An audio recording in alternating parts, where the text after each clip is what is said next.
So we're going to officially start talking about Spider-Man, open spoilers in this discussion.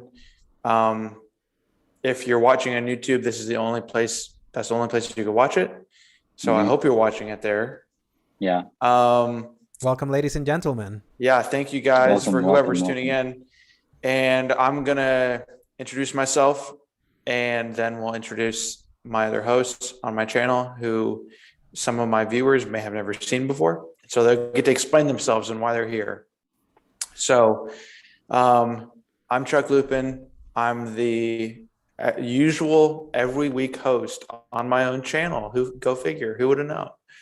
So this is a big step in the video making that I've been doing, where I just normally do reviews that are really short, really low production. So I'm excited to talk about Spider-Man No Way Home today in a bit more of a sophisticated light. So I'm just gonna hold his hand. I'm so ready. Yeah. Here, I'm right here in this group with them, right there, walking to this movie. I'm just walking out from the Doctor Strange portal there. Yeah, there you go. The buddy Spider-Man there behind me. Yeah. Okay. Alex and Alejandro, you guys want to introduce yourselves and what you guys do for content and where people can find you? Yes. Go for it, Austin. So yeah, I'm Austin. I am wait, what would you say? Introduce yourselves and what? Yeah, like what you do for content. Okay. Yeah. And where people can find you. Mainly I've just been doing just movie reviews since a little, I would say towards the beginning of this year, and just posting them like on my stories or whatever on social media. I want to get into it more. Obviously this right here is, you know, what I want to keep doing and all that. So yeah, you can find me at AUSJSmith or at official Sift. That's my like main hub where I talk about a lot of that stuff. So yeah, great to meet you guys. Happy to be with you, Chuck, Alejandro. Let's do it. Yeah. And I'm Alejandro. I have also been loving writing and talking about movies for a while. I have a website called thecriticalcorner.com where some of my writing lies. I have written about TV shows, movies, and games. Mostly I do video content in regards to games. I do a podcast called the X Button Podcast that you can find at the YouTube channel Escape Media. That I do that with my buddy Paul that lives in New Orleans. I live in El Salvador. So that's the beauty of the internet. We can all do the content together, even if we're at different corners of the world. So, and I also love, mostly in movie-wise, I have just been using Facebook to post like my summarized thoughts when it has come to TV shows like Loki, WandaVision, and Falcon the Winter Soldier recently. I did a little bit more deep dive that you can find at thecriticalcorner.com. And I'm looking into trying to get more into writing more movie reviews at that website. But sometimes you just have some thoughts that you just kind of want to blast before you want to go deep. But I also love discussion. I love that I get to do this with you guys because I only do a gaming podcast and been looking into movie talk for a while. Yeah. Awesome. Yeah. So let's go through and talk about, well, something that we talked about before we went live / I think probably maybe at the beginning of this live was how much exactly did we know about this movie going into it? So let's give our basis on what we knew, kind of what we were spoiled maybe. Hopefully we didn't maybe all fall into this one guy's tweet accidentally who revealed a lot of things. Oh yeah. And so I'll start. So I knew not very much about this movie. I would like to say I only ever from the first, it was funny. The first thing I heard about this was that like, oh, the fan kind of speculation possibility of there could be other Spider-Man in this movie, other Spider-Man. And I thought, like, any theory, cool. Probably won't happen. I wasn't really excited for it to happen because I didn't really trust the direction that they took with the other movies. So I was much more fearful with that idea going into it. Then I heard, and then it came into much like promotion, that there were going to be other villains from like past movies in this movie. And I thought, that's awesome. And that was like the main cool thing. Yeah. that I don't know if I found out early, because then they started promoting it everywhere, and then there was like ads and commercials, and like I saw Doc Ock, and I was like, let's go, that's sick. But then there was like, I don't know if it was in the teaser trailer, but I only watched one teaser trailer. That's the moral of the story. And so I think there was a like a goblin grenade, but it was like Willem Dafoe's, but it was also like, is that someone who got his technology somehow? Is it really him? Like, how can it be him? Because he was killed on screen, unlike Doc Ock, who wasn't killed on screen. So there was already some like difference there, and they, came to address that in the movie. But so you saw the first trailer then? That's the one that went live on August, basically. I guess so. That ends with the "Hello, Peter" with and they called that a teaser. Yes, that was a teaser, which was crazy to me. Yeah, so that was that was pretty much the only one I saw, and then I didn't know anything about the Spider-Man other than like there were rumors, but then something happened that was something of the most pivotal thing to happen to the MCU media and probably all of the MCU, where someone allegedly shared pictures of Spider-Man. Yeah. And the problem was that I didn't know about that, and I didn't even hear about that. The problem was I heard about it because of the fact of how much of a big deal it was that person deleted those things. And then I thought, oh my God, okay, well that's... His name is John Campea, by the way. That's how I got spoiled. Yeah. Just throwing it out there. Yep. I wasn't gonna give him that respect, but I appreciate you shouting him out. Yeah. Yeah, it sucks because I've been an avid listener of John Campea for so long. And then he just like goes and does that. And I'm like, he says like, oh, I thought the pictures were fake and Photoshop, so I thought that would be fun to share. Even then, like, it's just, why would you even, I don't know, man, just whatever. Yeah. So Austin, why don't you go about how much you knew going into the movie? Yeah, so I knew just about, I would say, as much as you did, Chuck, but then I also intentionally avoided like things like all the other trailers, all the other posters. I'm coming to find out now after the movie that they had like villain posters or something. That they would like advertise them, and it was like Electro was like a big draw in those posters, and I was like, that was... Oh, I have something to say about Electro, but I'll wait for us. So I would say around August when that first teaser came out, I was on probably the same level as you are as far as like knowing what's in this movie.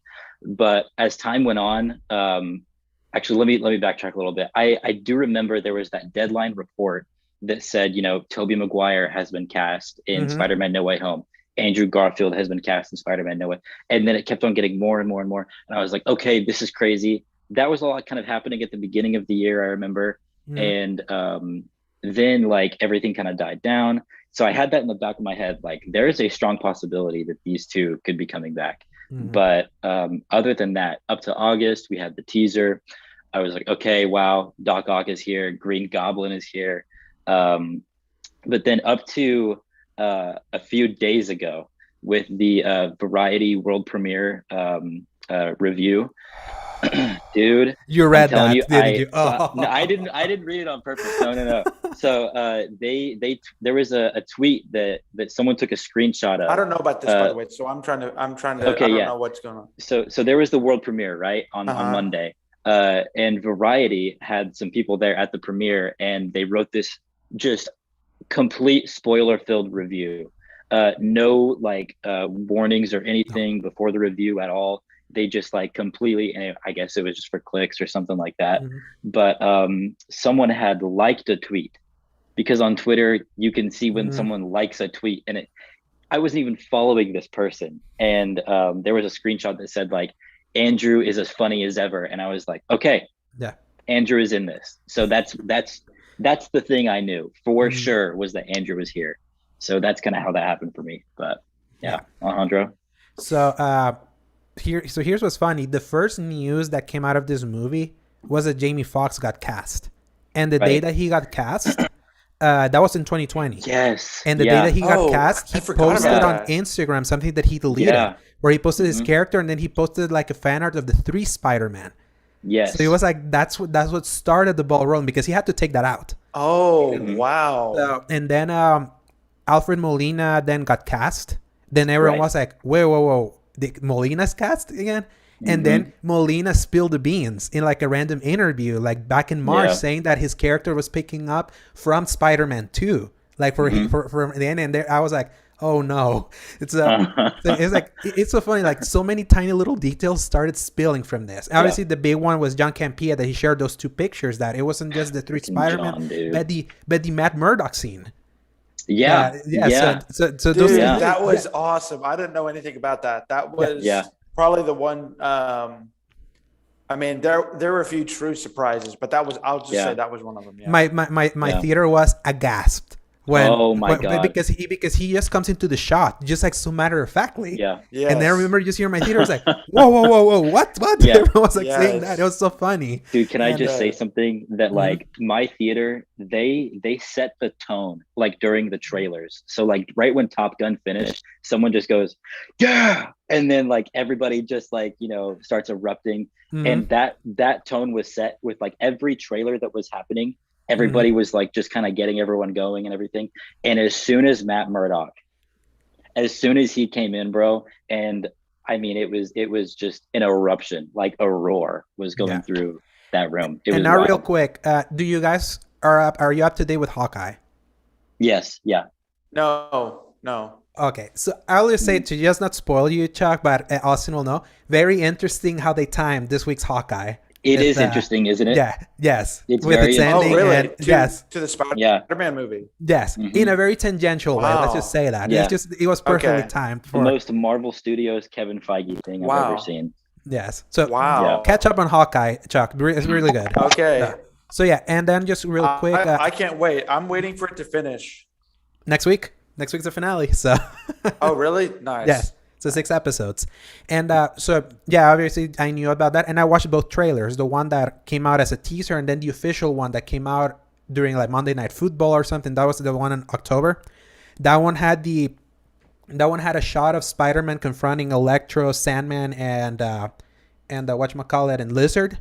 But in the trailer, both Toby and Andrew were not there. They intentionally edit them out, but if you see the composition of the shot, you're like, Lizard and Electro not facing him. What are they facing? And funny enough, the Brazilian trailer of that, the Brazilian version of that trailer, they forgot to cut out the moment where like Lizard gets punched. So you see him like be punched like in air. So I was like, yeah, it's happening. Yeah, so like Lizard is like leaping forward, and it's after they all leap off the scaffolding, right? I like at the very end. Yeah. And Lizard, you can see his head; it just gets like punched.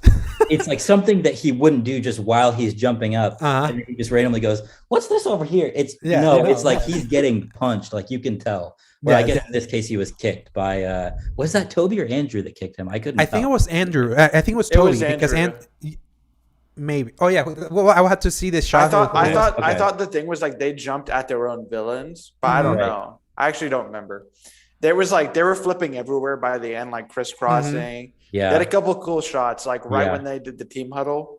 Anywho, but. Yeah, and I think it just goes to say, because this is a spoiler chat, it's very hard not to talk about this movie without just basically saying that. Right, no, that's why. So if you haven't seen this movie, you already heard us sorry, but we said it was a spoiler discussion. I know, that's why, so this is, for sure. I mean, we've spoiled pretty much just about everything. If not, that can be spoiled. I mean, listen, we had it in the graphics. It's in the title, for God's sake. Right. So, I don't feel sorry if you haven't seen it. The last few things are probably the Doctor Strange trailer that we haven't spoiled for the implications of that. But we can talk about that at the very end. So now before we dive in now, just to throw it out there, what do you think of this movie? Like, big thoughts. Now that we know like what was the preamble, how much we knew, what do you think of No Way Home?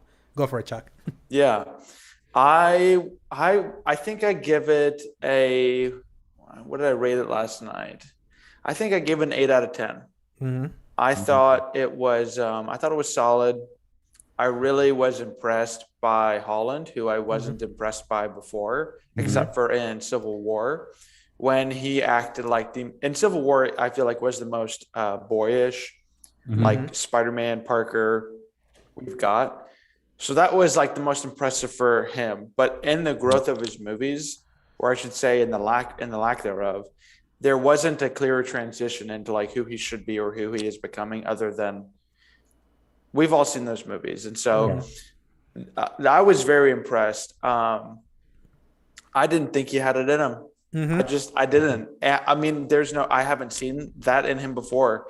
And it's really crazy to think that someone's career, like Holland is our age, just about. And to see someone grow in their career, most people in superhero movies or comic book movies have like a cornerstone, like a crux of like their character type that they've played before or what they're known for. And Holland is one of the first actors, like in this boom of the past 2 decades, to build a career from comic book movies, not just adding comic book movies to his repertoire. So for a few reasons, I thought his performance was immensely powerful because we got something out of him that he hasn't surrendered before to the big screen, because he really, quite honestly, wasn't allowed. It wasn't in the cards for him. He couldn't just like unwind like he needed to. And to see him from his physicality to his demeanor to his a lot of emotional range in this movie, obviously that was like something that was noted by a lot of people, is like, man, this is a tearjerker. No matter who you're a fan of, no matter which Spider-Man, is a tearjerker. So it really pulled me in for Holland's Peter Parker, and nailed that home as well too. And that was really impressive. Willem Dafoe was just like, oh my God. If you needed a reminder, that the best actors ever are still alive today, then, look no further than one of the greats, Willem Dafoe. Yeah. So just to interject with him, just real quick, like how scary was he without a mask? Just think about it. Just how terrifying he was, just on his acting, without needing the stupid mask that didn't allow him to emote. That he had to like over exaggerate his voice back in Spider-Man 1 because you couldn't see emotion back there because it was just a static mask. That's how powerful his performance is. So continue. Yeah, that was something that stood out to me. I won't like exhaust the whole movie fully, but that was something that stood out to me from the previous, like what you're saying of talking through the mask. There's a lot of acting in like the subversive way where he's really conniving, and it's a lot of the eye movement. It's a lot of, for him, it's like the personality disorder. So it's like the flicker that Peter Parker senses, which is probably one of like that's probably the second coolest like horror scene that I've seen in like a Spider-Man movie, maybe other than Doc Ock's arms like coming alive. The Evil Dead homage to Spider-Man 2. Yes, which I just saw that. So we'll talk about that later, but I just saw the movie for the first time this week. But that was, I mean, like chilling when you knew that he had the spider sense, and they, for the first time in this movie, finally illustrated the comic style spider sense with this, like the zingers on top of his head. And then he was like walking around and you didn't know what he was figuring out, and he didn't know what he was figuring out. That was really, that's what I really like to see in movies, and to see a Marvel movie bring that. I'm excited for how that will like step into like opening that horror factor door into like the next Doctor Strange as well too, which looks absolutely dark and just directed by Sam Raimi. Yes. So I'm really appreciated for that eye, like for that tone in that movie, because that's something that that's like what I really enjoy in movies. So those were probably my two standouts in this movie. I also really enjoyed Garfield. I think between his performance, Dafoe's, and Holland's, they like in every scene they were in, they are the ones that rose to the top. And so I think those were really, really impressive for me too. And the story was a little bit more cerebral than I thought it was to start off with. Like it made more sense than I would have thought when it was like when Doctor Strange was explaining the exact way people came in and like the implications and the specificity of like, because you wished for this, it got twisted this way and that worked. I was like, okay, okay, I can buy that. It's not just kind of like comic booky campiness, like they're here now and you got to figure out something to do with it. Strong like plot point for me to start the first act, not necessarily the first act as a whole, because you know, there's some problems. but the way that they ended that first act to turn the page into act two with that point really had me booked for the entire movie. So I was really impressed. There were a few things that we could pick about here as we continue to talk, but I'll give it a solid 8 out of 10. Yeah. All right. Austin, how about you? I'm an unashamed 10 out of 10, dude. This movie for me was not only the best Spider-Man movie I've ever seen in my life, but one of the best movies I've ever seen. Just the way that they kind of framed this I've seen a lot of different people saying like this is a love letter to Spider-Man fans, like Spider-Man the character. Yeah, dude, I felt that love, and I felt it like very well. Man, there was just so much to love and so many things to appreciate, to where I can see with the sort of like the average like comic book movie fan, or like someone who doesn't understand the whole MCU, all of Sony, everything that they've done.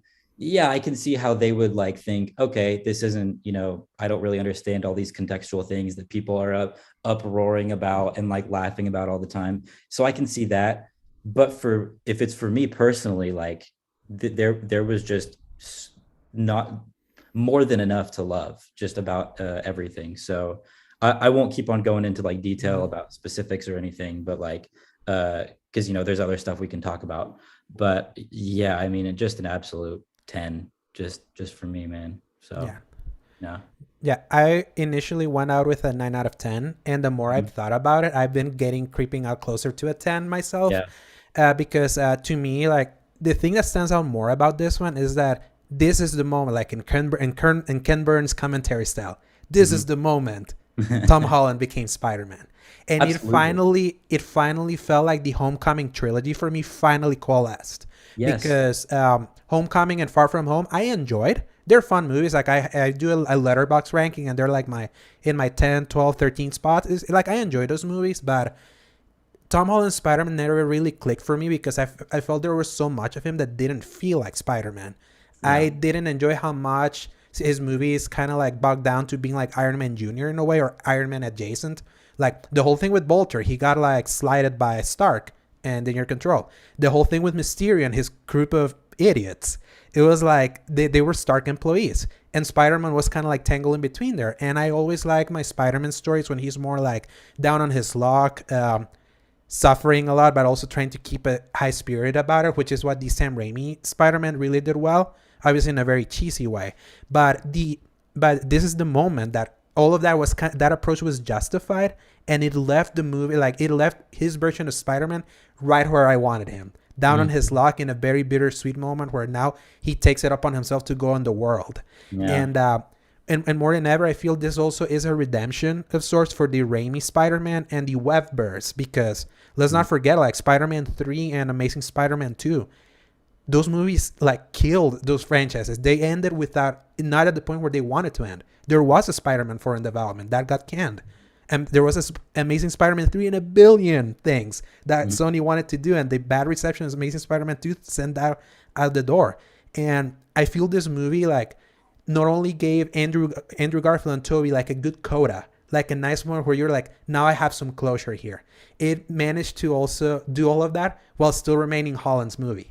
Everyone went to see this movie wanting to go see Andrew Garfield and Tobey Maguire. That's what the hype has been. And I was worried about that because I was like, every time I was watching the trailers or everything, I was like, it all seemed like they're banking too much on, oh, look, the old stuff is coming back. But what about this one?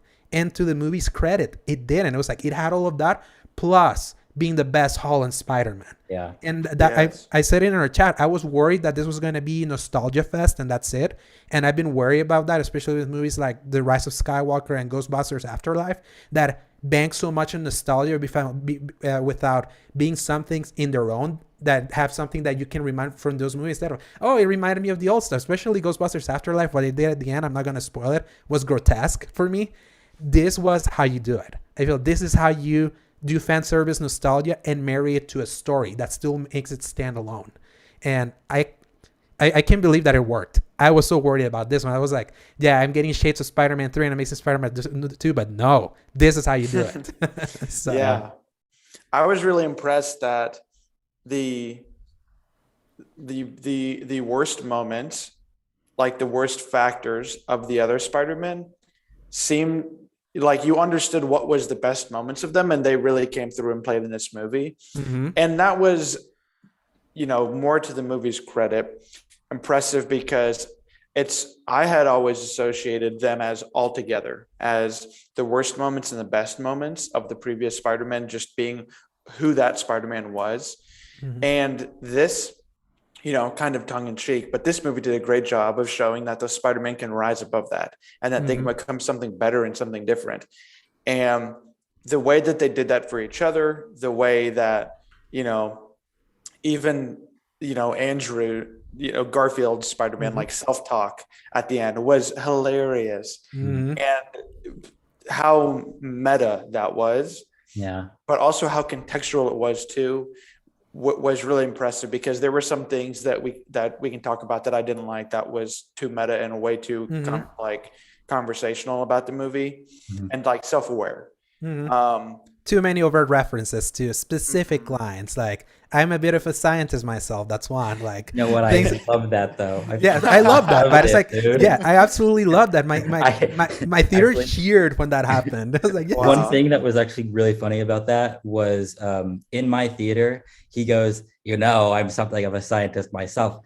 I started like laughing so hard, and like almost nobody else laughed. Yeah. And then I was like, oh wait, am I like that big of a nerd? All right. Okay. I feel that my theater cheered for that line. So I was like, yes, they know. That was online where I was like, wait, do you guys not know about this? But then everything else they're like cheering about. But yeah, it was like, I freaking loved it, dude. Loved it. Okay, so let's talk about theater experience that we all had before we get into what was the highlight and the low light of all of these self-aware jokes that were in the movie. Mm-hmm. Mm-hmm. So I'll just talk about my theater experience, because I believe that can influence the way you participate in the movie mm-hmm. somewhat. Mm-hmm. Mine was very much like it was like sold out, shoulder to shoulder. Thankfully, the theater I saw it in had like the luxury recliners. So mm-hmm. you really had like 2 feet of space in between you and your neighbor, which was nice. Mm-hmm. So it wasn't really shoulder to shoulder.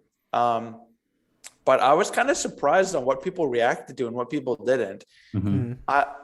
Interestingly enough, and I'm interested to hear how you guys would compare this, but Matt Murdock and Garfield's appearance had the loudest reactions. Same. In our theater. Yeah. And with some other elements happening, like of the self-aware kind of jokes, I felt like there was a lot of chatter. Like people were like, they were mm-hmm. like kind of explaining. Yeah. So it was interesting, because I feel like definitely there was a large part of the audience that knew pretty much exactly what was happening. And so it kind of was like, I think my theater, and I defaulted to this too, and like there it is, rather than it's coming and then you mm-hmm. see it happening and then you're like, hoorah, losing your mind. So mm-hmm. my theater was interesting, because I felt like it kept me more tempered, like throughout the movie, of like, okay, one thing I appreciated about it was allowing it to be, more critical and trying to be more understanding of how this is cohesive to mm-hmm. what kind of story they're trying to tell. And there were a few moments where it was fine, even though it was obvious, but there were a few moments where I thought it was really distracting as well. Yeah. So like one of my biggest fears coming into this one was, are these the same versions of the characters that we left off? Like, and because it could have easily been done the Loki. You've seen Loki, right? Oh, they're variants. So it's just the same actor, but it's a different thing. But right. I feel like, think about that. Yeah, but I feel like it was so smart in a way that these are all these villains, like everyone that came in was the same versions from those movies that we saw. Because how this movie sidestepped the problem that Spider-Man 3 and Amazing Spider-Man 2 suffered from was that this movie didn't have to bother too much with backstory. You knew. This is the same thing that helped Avengers 1 back in 2012. You didn't need much of the backstory because we already got that. You just got it. Obviously, it comes with the baggage that, you kind of have to watch those things to kind of understand it. And obviously, there will be people that may or may not watch all those old movies because they may not even know that they might be important, because not everyone was like nerds like us that kind of saw it like, because sometimes you just watch you just want to watch just because, not because it's like a required thing. What's ironic is not that now all of those movies are canonized now. All of them. And they're important for the story of this one to work. But it does work because it doesn't get it bogged down. You just go. And I feel like, and I enjoyed some of the like tongue-in-cheek nature of things, because at least you give you an idea with a quick line. Okay, this Sandman happened after his quote-unquote redemption here. Okay, this lizard came after his cure when of the New York invasion he was doing in Amazing Spider-Man 1. Doc Ock got transported here when he was holding Peter when the sun was kind of like exploding in his experiment. I don't remember when exactly they brought in Willem Dafoe's thing, but it must have been before the bridge battle. I don't know when, but having all those touchstones, I feel those are the kind of like tongue-in-cheekness that, or like references that I'm like, I need that, because at least it puts you in the mindset of like, I know where this is. We already seen that movie. Let's go. And don't worry about having to give them backstory. And it worked. Yeah. Interesting. And also the music cues. Please tell me, like, every time you hear like as soon as you heard Doc Ock's song, I was like, oh my god, they're using they're using Danny Elfman's song. Yes. I will say even the themes that stood out in this own movie were like really, really amazing. I think since maybe Infinity War, I haven't seen something so individual and powerful just in the sound until this movie, probably, which, that being one of the best, one of the highest grossing movies of all time, probably the best Marvel movie. I will say this one's even better because, to be fair to these old Spider-Man movies compared to this one, the MCU is not great at scores. It's rare for you to find like a score that you remember. Like, for example, some of the few that really stand out for me is the Captain America Henry Jackman song. Like, that's one that I can hum it right now and I can remember it. And maybe the Thor Ragnarok, kind of like some like some Thor Ragnarok thing, and even Endgame introduced like the emotional song that played when Tony Stark died. That was also at the beginning of that movie. But they're not great at scores. The Spider-Man movies were great at scores, and implementing it here helped elevate this movie's score and help Michael Giacchino finally do like a song that is like, yes, now I can hear this Spider-Man theme mixed with the other ones, and now it's extra epic. Yeah, I was about to say the influence of like the Sony scores coming in for this like MCU tie-in. Just, I mean, the way that they mix those, and then they took Tom's his like theme, and they made it like an orchestrated version. I think it was when he was standing in the rain, and it had like the very like, you could hear the choir that was like the vocals that were like kind of doing the like singing the song, and just like that way. Dude, I thought the score was probably one of the best ones we've ever had in the MCU. Absolutely. I would say like Loki is like really up there for me as well for their score. But, Loki was awesome. Yeah, this one though, I mean, dude, I really don't know how you can really top that, but we'll see. How can you top a lot of this movie? I mean, Black Panther. That one was really good, but this one is just So tell me about your theater experience. Austin.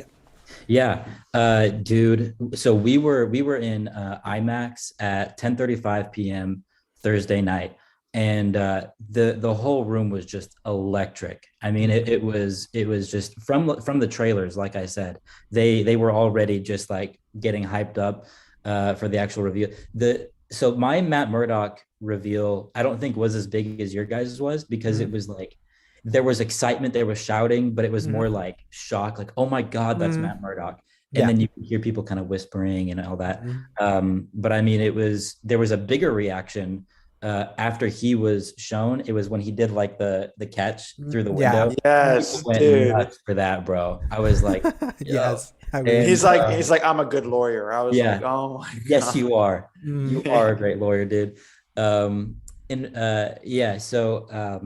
The other, just, I would say, might have been the biggest reaction was Andrew's reveal, because then I remember like my friend Lucas, like he was like, going like this, and he like, I was like, wait, put your hand down for a second. I need to see this.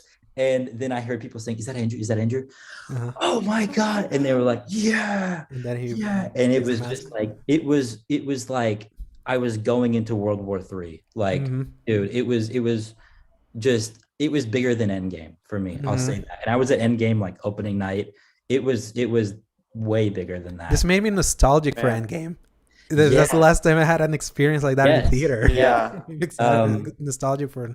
I think I was responsible for trying to create an even bigger reaction for Toby because I mean that's just my boy. Like, but I mean just both Andrew and Toby's reveal were so loud and so big, and I think even like I couldn't even hear what he was saying after like he came through, like both of them came through, but. Yeah, those were the biggest ones. And I think the biggest one after that had to have been when they're sprinting off the scaffolding and then they jump. And they're swinging with each other and helping each other. I mean, and then you see like the camera moves up to the moon and then you see them all just like, dude, that one was probably one of the bigger ones too. But I would say Toby and Andrew's reveal were probably the biggest reaction. I would say it's very interesting where they inserted Andrew and Toby's like introduction because it happened right after the big emotional moment of the movie, which it could have we haven't talked about it yet. Yeah, so it could have been like, third act, Doctor Strange is like, you said you needed help, right? And then they come through a portal. It could have been something like that. But the fact that it was in this, like in Ned's mom's like apartment, it was something that I did not even expect, but it worked so well. And then it like, what were you going to say? I was expecting them to just be cameos, literally. Yes. I wasn't expecting them to be characters in this movie. Yeah. Where, like their backstory being told, giving us an idea of where they were. Yeah. And having so much screen time relative to what I was expecting without them stealing the movie, like I mentioned, from Tom Holland. Yes. It was such a Spider-Man thing for like whenever Andrew first comes through and then Toby is through and then you have Ned's mom who's just like screaming and like what's going on, and then having a small intimate space like that to where Zendaya is just like throwing the bread at Andrew and then you have like it doesn't hurt. Well, proof you're Spider-Man, and then he goes, you're a very distrusting person, and then he just grabs the ceiling. I mean, just that small moment was just so perfect. And then you've got Ned's mom that was like, well, clean the cobweb at least while you're at it, and then just crawls up. It's great. I think I prefer that smaller space way more than I would have with like a cameo and then like coming in to save the day. That I think that would have taken away from Tom's movie, but having them come in there and then transition to MJ saying like we know where he's at and he could really use some help right now. And we're all that we have. It's a perfect transition. So, and then it goes to my favorite scene of the movie, the discussion about the great power comes with great responsibility coming from them. Oh, that's when I bawled. That's when, because I was already in the verge of tears just of happiness. But when that moment happened, especially when Toby's the one that finishes it, having just rewatched Spider-Man 1 and 2, remembering that is so powerful. Like knowing that. Other than the cool youth pastor to say that. Yes, the cool youth pastor. That was funny. That was one of the better jokes I've heard in the MCU. Yeah. And Toby, like, because Toby, we haven't talked much about Toby. Like, I feel like Toby has been very polarizing, like, as years come by. Like, us that grew up with him always loved, like, what those movies meant to us. And I always knew her as, like, he looks like a dope. He's, like, so, like, he looks so dumb. Like, he has this dumb, awkward face, blah, blah, blah. That's why some people like to bring down those movies to try to elevate. What we have is much better. And I'm like, I hate when I hear that, because Tobey Maguire was the perfect representation of 1960s Spider-Man. Like the original Stan Lee Ditko run of the character. Absolutely. That's how it was, and he like nailed that. And I really like he still has an air of that, but with more confidence.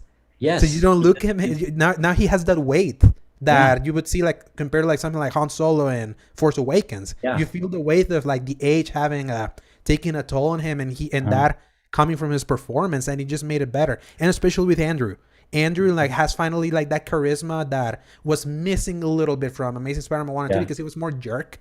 Like he was trying to be he was funny. a little bit like too cool. Like for the character of Peter Parker, he is not that cool, and he's not like as smooth or anything. Like whenever he's Spider-Man, yes, I think Andrew Garfield, he is the perfect like Spider-Man. He does amazing, but then as Peter Parker, it's like I don't think he's supposed to be like that cool. He's supposed to be an awkward teenager. Like that's just what he is. And he finally shown that. I feel they finally wrote that in for his character here. That finally gave him that. Right. Yeah, like in the lab when they're like talking about web fluid, and then just like, you know, that it was so much better to see Andrew there. I think in that sort of context. Yeah. I like that they wrote him as more like being quippy and instead of being kind of bossy, like just because you're quick to think and you like have a like quick humor about you. I think something that I struggled with in his entry as Spider-Man was, even though he did so many other things great and he had the best Spider-Man costume and now probably the second best Spider-Man costume in Amazing Spider-Man 2. Yeah. But he was actually like quippy, and it wasn't like there was this, I feel like, a fine line between Spider-Man Peter Parker's insecurity and his like bravado and his confidence. And I think that character works best in between the gravitas and like still figuring himself out. So I think Garfield's problem was that when he became Spider-Man, like physically when he put the mask on, he felt like he acted and talked like he was invincible, instead of like he was still figuring out what was going on. He's just doing it as a public figure. Yeah.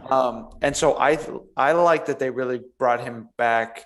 Now they did, obviously, from between Tobey and Garfield's, they did have to tweak those characters just a little bit to, you know, like I said, remove the bad parts of who they were and accentuate the best parts of their character.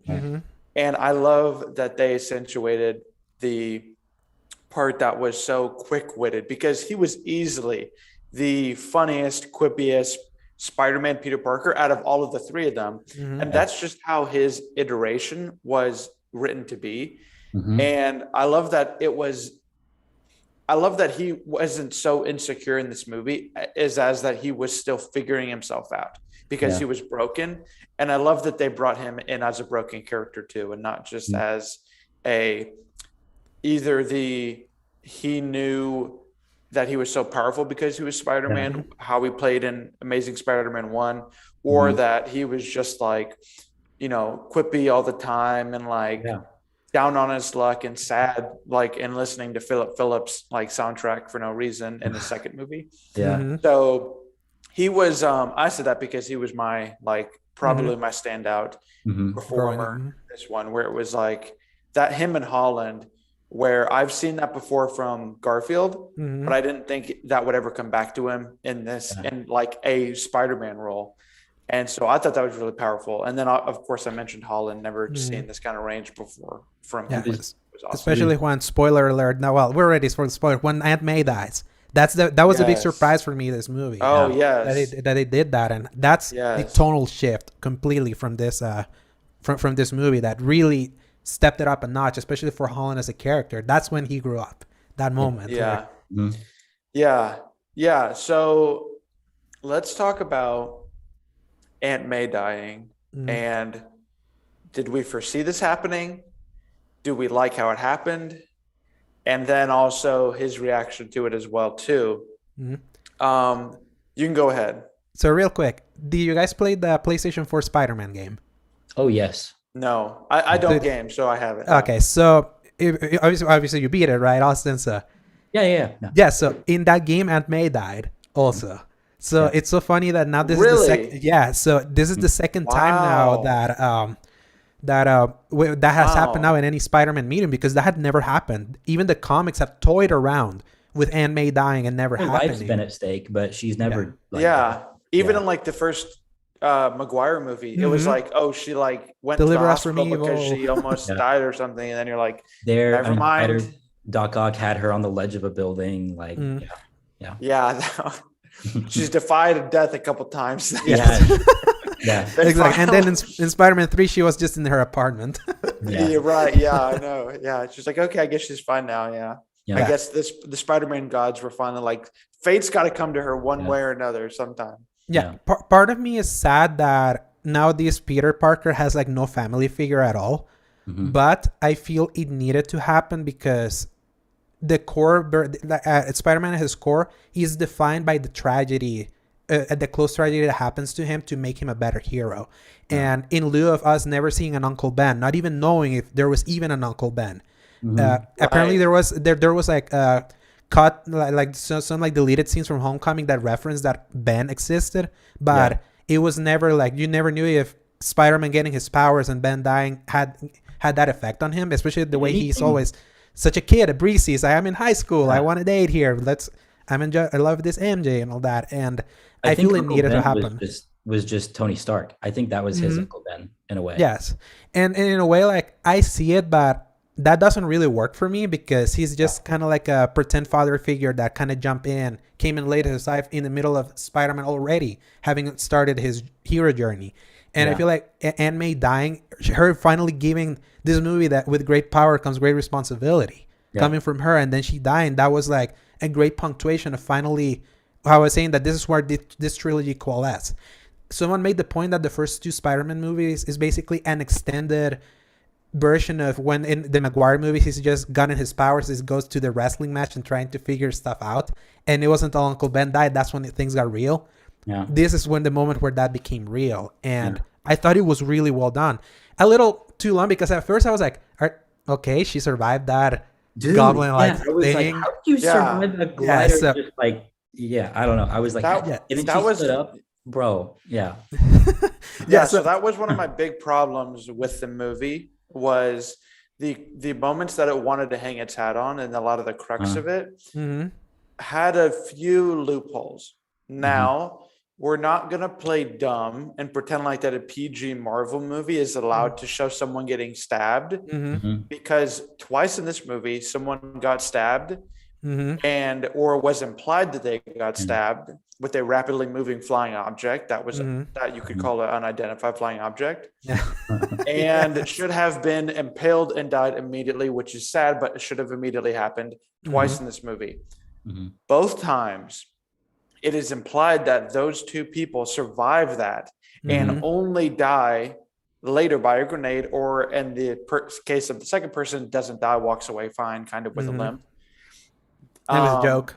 That was, which was a huge problem for me because I feel like there were those two moments could have been like extremely huge, like out of this ballpark, MCU defining, like, they went for it. And I'm trying to think of moments before where the MCU obviously loves toying with this alive, dead.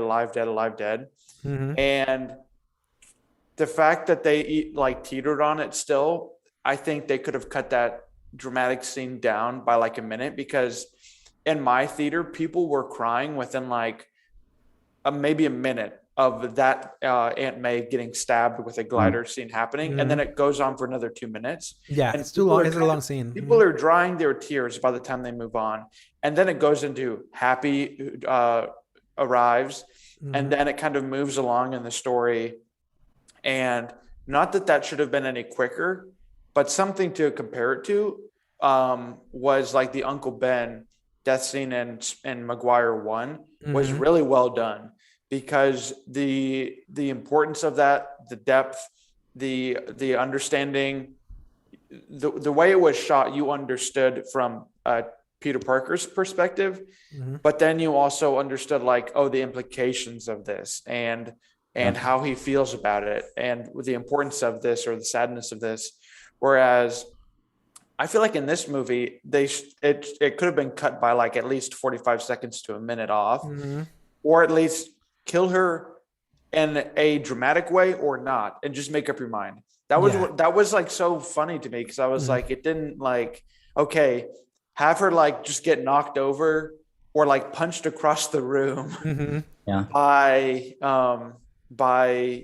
Bully Goblin, and then like have the glider come in which would have been really grotesque. And so I was trying to figure out like, what was the point of that? Like, why would you fly the glider in to knock someone down and not kill them? Yeah. Maybe Goblin tried to kill her. Yeah. But in the script's perspective, like, why would you not let Goblin kill her if you're saying that that's what's happening? Also, didn't the pumpkin bomb explode right on top of her? Yeah.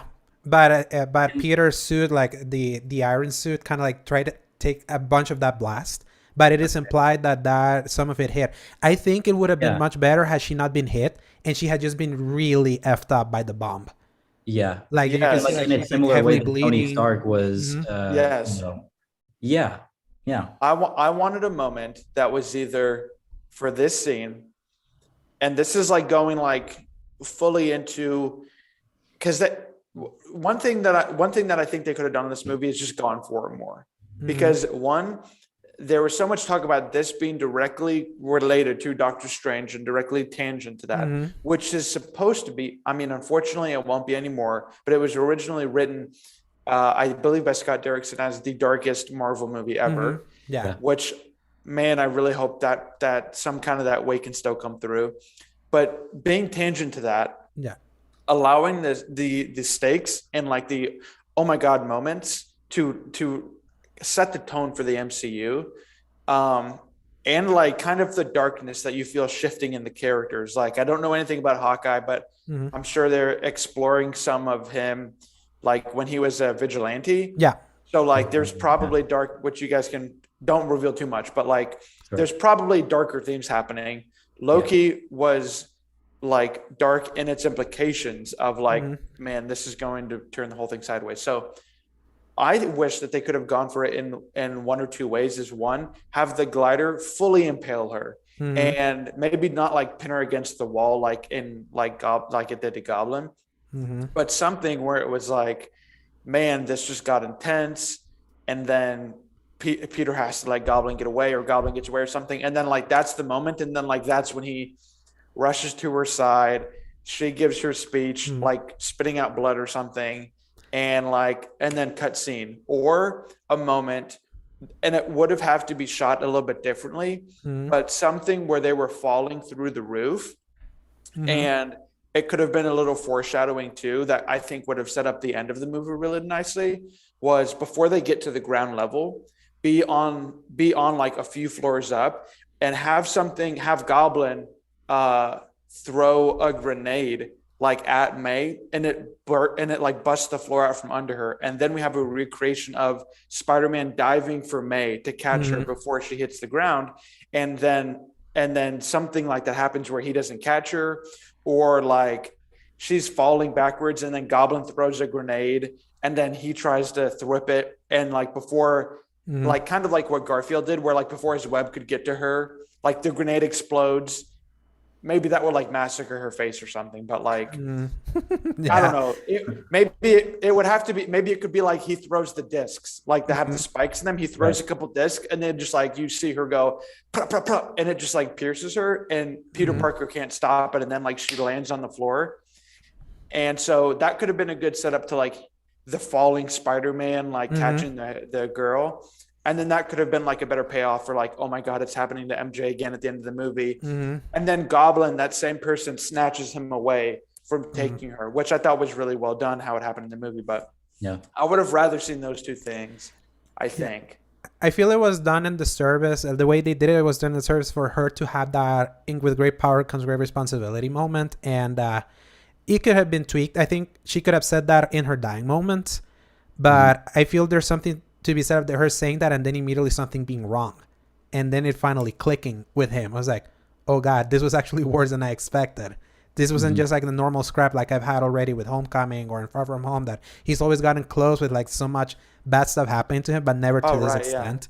So and again, I feel it was like a mission statement of this movies, that the first two were so breezy. Everything that happened to him always had kind of like that lighthearted tone to it, because he was a high school student, and he technically still is here now going to college, but it was a way to kind of like mirror how previously there were no stakes before in the Homecoming trilogy, but this one there was, And so it's a way like a subversion. This movie kind of deals with subversion in a little bit.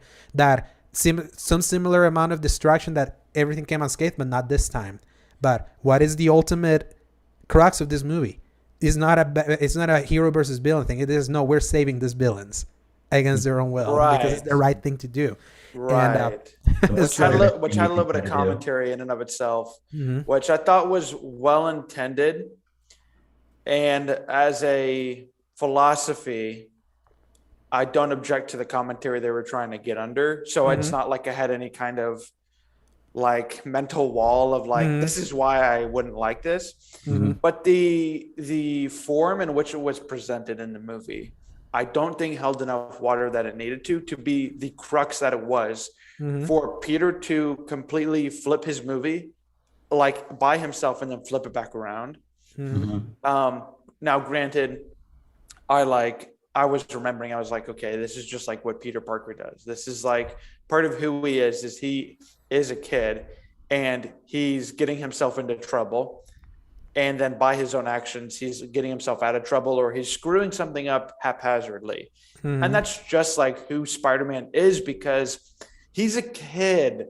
And that's something that Doctor Strange, I think, was like, we were trying to understand that from his perspective of like, hey, kid, and like the back and forth of calling him sir. And I think that was,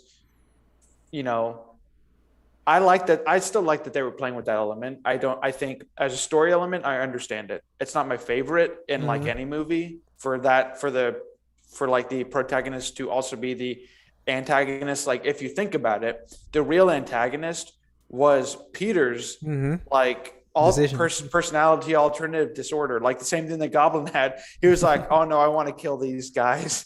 And then he's like, no, I should save them. That's what, Aunt May died for. And then he's back to like, oh, I should kill them or I should send them home. But there's no way home. But there was a way home. And then the title too, I think they're really done with the corny titles because this one was the most didn't make any sense. Yeah. Other than the last like 2 minutes of this movie was like, okay, maybe name it something else though. Don't name it after the last 2 minutes of the movie. I'm very excited to see for whatever this new trilogy and whenever we get it because we're gonna get it. Oh, but, it's basically confirmed. Do you think it's gonna be with Kevin Holland Feige now? said himself, but they're convincing him. They're gonna talk about it because obviously Holland has been like, I kind of want to take a break from acting. Yeah, he'll take a break. I don't think we'll see another Spider-Man centered movie for another 3 or 4 years or so. Even they probably won't even start developing one. I mean, I guess they're in early developments now.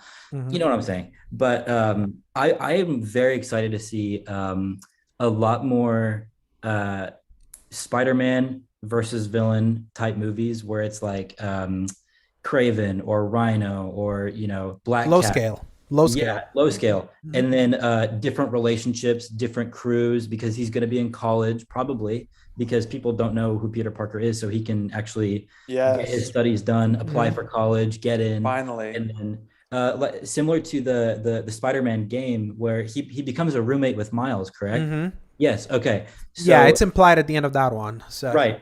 So I would love to see those sorts of things implemented to where it's like Spider-Man, one word in the thing after that for the title.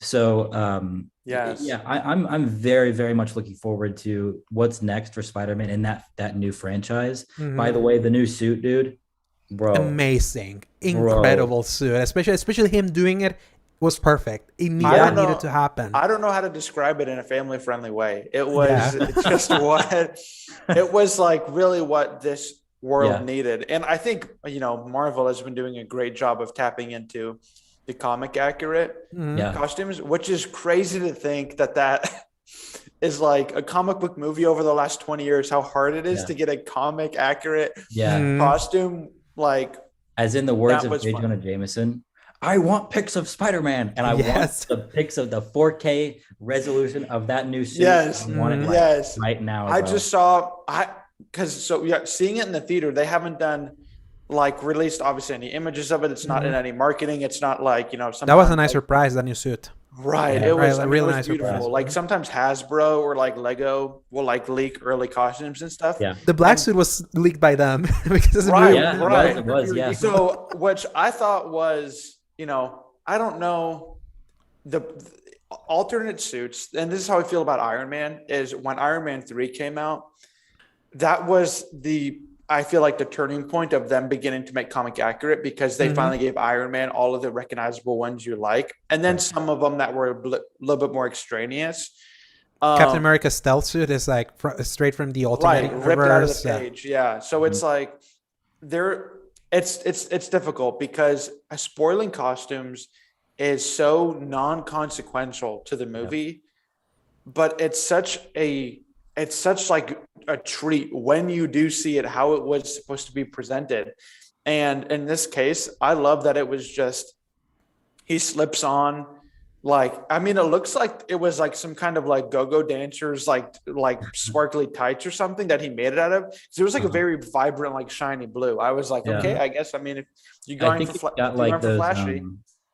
You know what? I think whenever he was diving down, like at the camera, and you kind of saw the eyes close up, it looked like cartoonish for a second. Like, did you catch that? Yeah. So it was strange. So I think it's been confirmed that he is using somehow some of the old like flex mask technology. Like he's integrated that into like his new suit, so they are going to have the opening and closing eyes again. And it's needed because you need that for the emotion.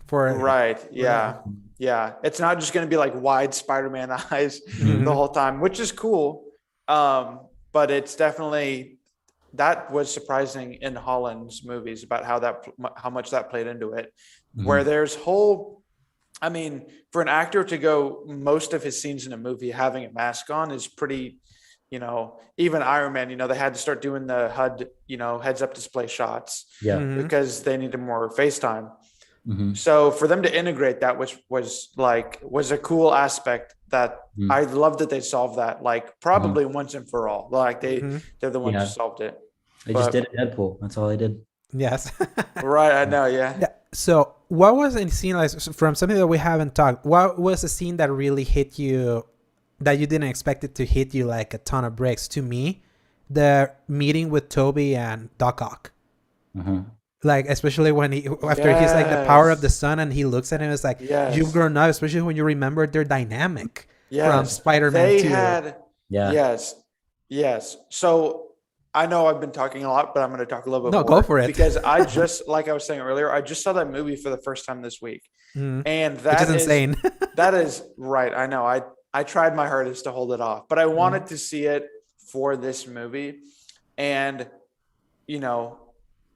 from what I was hearing, that it was like going to be important to like have some working knowledge of it, because there were some things that made the character much more complete and appreciative if I had seen it. Yeah. And that, that was another one of my faults, was that how could anyone have done this? But if you hadn't seen any of those previous Spider-Man movies, somehow, I don't think this resonates with you. Then it wouldn't be as powerful as like having character moments. Now, Max Steel and Electro was one that was a complete departure in every way from his character. And it was a new character. And he even says it. He's like, I'm new. I like how I look. I like how I feel in this universe. He was kind of letting you know, like, his thing's different, the way he talked, his personality. So, but having never seen, even Lizard was more talkative in this than he was. I know. I really like that they, lean into like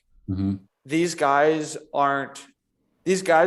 became something for Holland to solve, not just someone to defeat.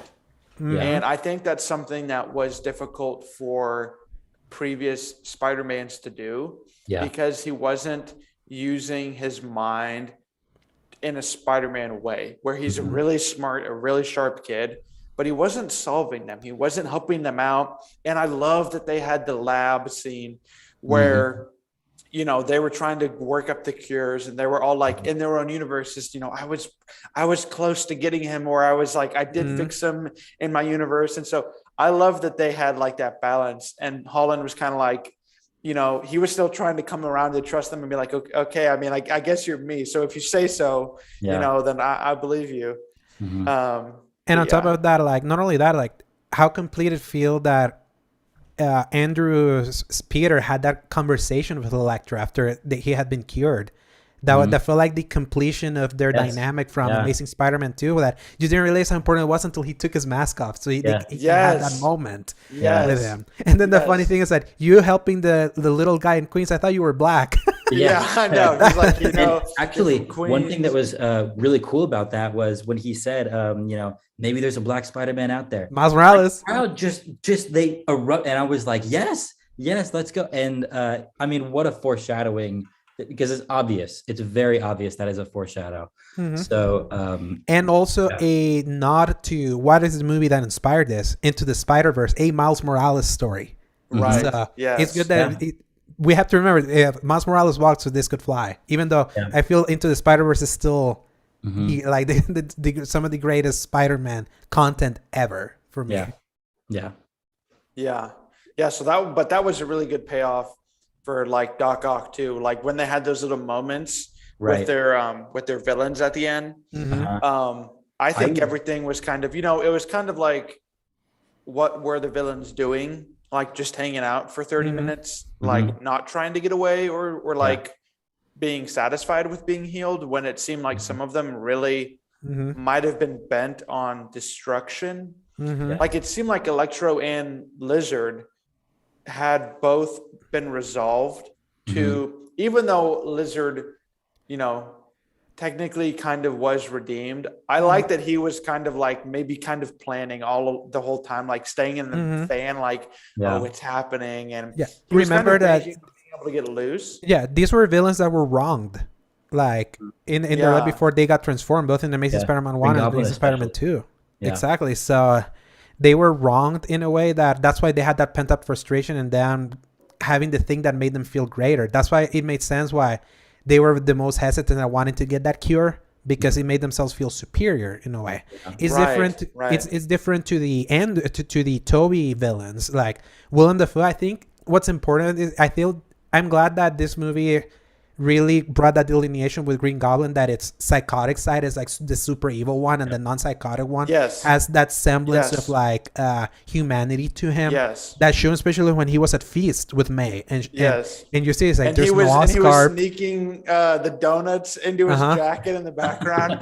I was dying laughing. I was like, is that scripted? That's amazing that he's just doing that in the background. And so same with Doc Ock. He was never a villain. He never really was. Like he lost his inhibition when he lost the chip in Spider-Man 2 and got controlled by his tentacles, and how he recovered that humanity by having that fixed. So that it's sympathy. And then I feel the only one that's always been a little flimsy has been Sandman, because obviously he came in after a point of redemption. But I was talking with a friend about it, that if you remember back in Spider-Man 3, he's so highly suggestible. Look how quickly Venom convinced him to go against his will to fight Spider-Man at the end of that movie. And the same way he just kind of went for it when everything broke to hell, when Goblin took there, and then he just kind of went there. Like when he first got here in the movie, I was like, okay, so it seems like, Doc Ock is being kind of reformed. And then I believe maybe the next one you meet is Sandman. You see Goblin, but then the next one you meet is Sandman. Sandman and Electro. And first, like Sandman pops up, and then Electro's in the top. And he's like, hey, I'm just trying to like figure out what's going on. And like he, has some trust issues, but he's very much not coming across aggressive or like I'm trying to hurt everybody, or like I have a villainous plan. And so I thought it was interesting how he was like flipped like throughout the movie. And like being you're right, like being suggestive like Electro, because then like come the final act, he was like one of the big ones that was kind of like screwing everybody up. He was like the guy that was like everywhere, like creating whirlwinds, sand punches, all this stuff. I was gonna say, Alejandro, when you asked about like the things emotionally that caught you off guard, I think the spider sense was some of the most like the way that they made it now, to where it's you kind of have that dolly effect where everything gets bigger and smaller. Yeah, I love that. In the apartment, whenever he senses the switch with Green Goblin, so when he goes back to the other darker half, and then you just see him like sense something is going on, and then when he switches from Osborn to Goblin, yes, and then the camera is just on his face, and it stays fixed on that, and you can tell he's like trying to figure out what's going on. It follows him through the hallway, and then it goes back into that room, and then he like webs him immediately before he does. That right there, I was just so tense in that moment. And having that for the spider sense is like a very cool new thing. It gave this movie a visual identity finally. Like something like a stylistic visual thing that not seen in other MCU movies that I was always feeling like it lacked a little bit. Because I'm always big in visual, like seeing like a director's visual style like and touch kind of like shine in a way. This was the first time when that happened. It was good that happened in a storytelling moment to kind of tell you that. And then I was going to say the other thing that really caught me off guard, which I mean, you could suspect that it's going to happen, but it was whenever it was at the last, battle with Tom and Green Goblin, he's just throwing haymakers and everything. He's wailing on him. Yeah. I mean, which by the way, incredible. Like that was impressive. Because that was all Willem Dafoe. Yeah, all of it. Wow. Which was cool. Was he actually taking those hits?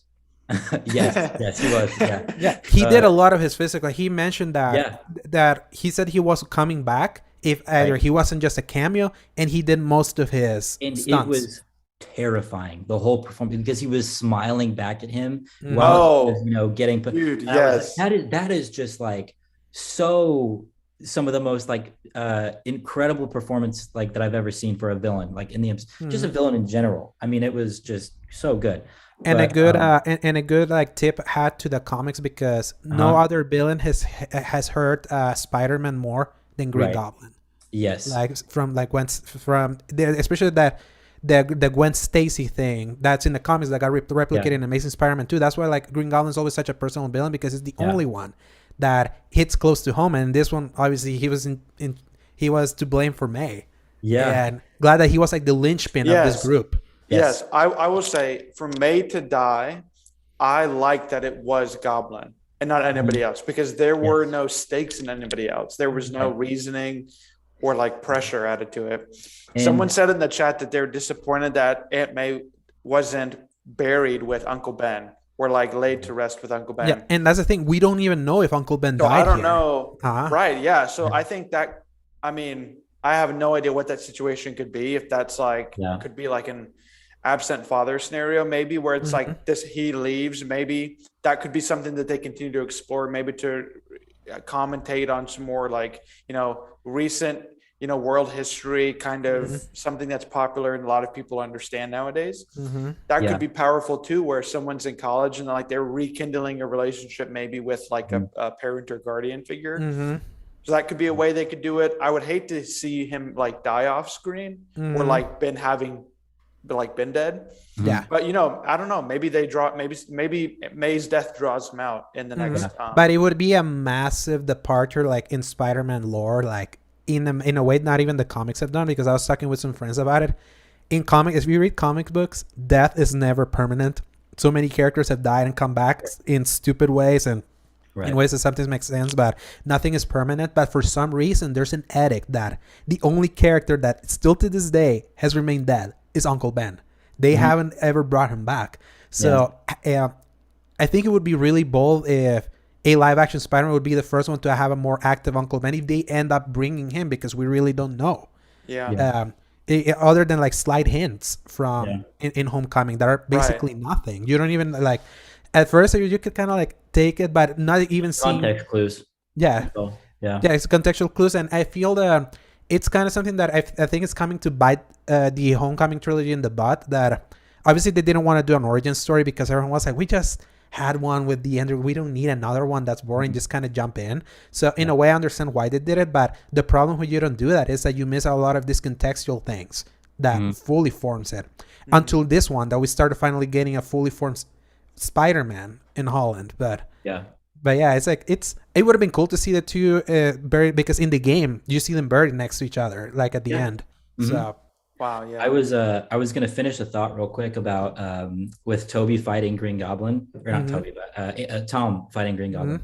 When Toby steps in to stop him, and you can just see the look in his eyes, like towards Tom, to know that this is not what Spider-Man would do. Like, who better to like give this lesson to Tom than Toby, because it's Green Goblin. He's already fought him and been through all these emotions with him. And then I just started like tearing up, because that was like, this is like my hero from my childhood that I am seeing pass this baton down to Tom now. And it was just like the moment, and I just knew like obviously Green Goblin's right behind him, and he just gets stabbed, and I wept, dude. Yes. I was crying. No, my theater booed when that happened, because they were like, if they killed it. Someone literally behind me was like, if he dies, this is the worst movie ever. And then, I was angry. I was upset. I was crying, and I was just like, no. And I was like, just like vocal, like I was just, but dude, I mean, thank God he didn't die. But yes, okay. And not only that, because if he had died, then everyone will use that as ammo. As like, look at the disrespect to the Tobey Maguire. What the same. It would have taken away from this story that of No Way Home as well. And I feel like the best thing of all that, like obviously very emotional part, that when he holds it, just think about what was a big crux of Spider-Man 3. He wanted to kill Sandman, so he knows that drive. So that was why it was perfect that he was the one to stop him, because you know that story, like, you know, that it's such an emotional like payoff for me just to see Toby do that. And you know, and then we also wouldn't have gotten the group hug, the hugs, with that was literally Tom thanking Toby and Andrew when he said thank you. Like, it was just there's, oh my God, it was just And think about it this way, like, also I don't know if it's I watch a bunch of the superhero shows, especially over on the CW, like Arrow, Flash, and all of them. They did the Crisis on Infinite Earths crossover like 2 years ago that brought in a bunch of versions from DC's old past and all that. And there's always had been that argument that who's better, the DCEU or the TV shows. They had a couple seconds of the DCEU Flash show up with Green Gustin's Flash. That was a complete surprise. And then setting up that everything mattered. In a way, it's a way of saying, like, the powers that be saying, hey, you guys that argue which one's better, don't. Everything matters. Everything's important. And I feel there's always been that contingent of the Toby diehards, especially where I live here. There's a massive hard-on for the Tobey Maguire movies that they like. No, like, for real. I'm just calling it out there. Is that and having had with Andrew Garfield and Ben being more negative towards the Tom Holland ones, I had a lot of friends that were like, I'm only watching this because I want to see Toby and Andrew again. So I feel that moment is so powerful in a way of saying, hey, you guys that love those are important. Those matter. They matter just as much as this one. And I'm glad they do that, because it doesn't negate anything that happened. Even though behind the scenes, the changes, why they had to change was for financial reasons and behind the scenes trouble. It's such a bittersweet and sweet way, like both bittersweet and sweet, that to have that happy moment for everyone, and for you to realize that there's closure now in those universes. Everything like went well in the end. And that's why probably, like, yes, there's like, I had a conversation with a friend saying that he found the whole thing of trying to save the villains cheesy, you know, and I'm like, I kind of like that, because you rarely see that in superhero movie, because it's always about ending or fighting the villain, or usually the villain ends up dead, and that's it. And I like that what this helps by redeeming a bunch of villains that had already died in the original ones, having them now knowing that they're coming back to a world where they're back alive and they've been redeemed. That's a perfect capstone for like happy ending. It'd be like, it's like these two universes that end up in tragedy. One of them ends up in a more happier note. Obviously, the Andrew Garfield one is more. He still has to deal with the weight of him being the cause of Gwen's death. And it's so depressing the way that the movie. I just watched that one also this week. I've seen it before, but I watched it again, and throughout the whole movie, it's like that's the movie where it dives into his parents dying, and so he's like grieving about that, and he's just grieving because whatever personal stuff, and then it's like, at the very end of the movie, his like best friend, or like they weren't really friends, but it's like in the movie they were like they have been best friends since they were kids. And then like he dies, and then he like kind of kills like a super villain like Electro, and then like Gwen Stacy dies. So it's like very much like that was teed off for a big emotional Amazing Spider-Man 3. But it was really raw where they left that story. Exactly. And especially a lot of the emotional weight of that got skipped in a 12-month montage. That you can kind of infer when Andrew mentions that he lost himself, you can kind of see why Spider-Man disappeared during that time, because he stopped pulling his punches in the 12 months after Gwen had died. So you finally get that closure of what it was like when we had to skip time at the end of that movie. And on top of that, having that redemption moment of him saving MJ when she's like, "Are you okay?" And then she's like, "Are you okay?" And he breaks down. That was my moment, to answer your question. That was my moment. Yes. I was like, was one of the most, to quote the great George Lucas, it's like poetry, it rhymes. That was one of the most like greatest visual like poems I've ever seen, where you not only know that trope of like the Spider-Man trope of like someone falling and Spider-Man catching them, but the implications of who that was really beautiful. Yes. And now it finally redeems him now. Now he goes back to his world now in the sweet note that we never saw. Yeah. Yes. We could have seen it with a third movie had it happened. Yes. Yes. I saw someone say that was like when you were talking about Holland like wailing on Goblin at the end, and then Maguire comes and stops him, and like looks at Andrew before. It's like I heard someone explain like the meanings of all of that was like Holland was someone who hadn't allowed himself to be unleashed before, and now he had a reason, and you just saw him. I mean, it was awesome. Yeah.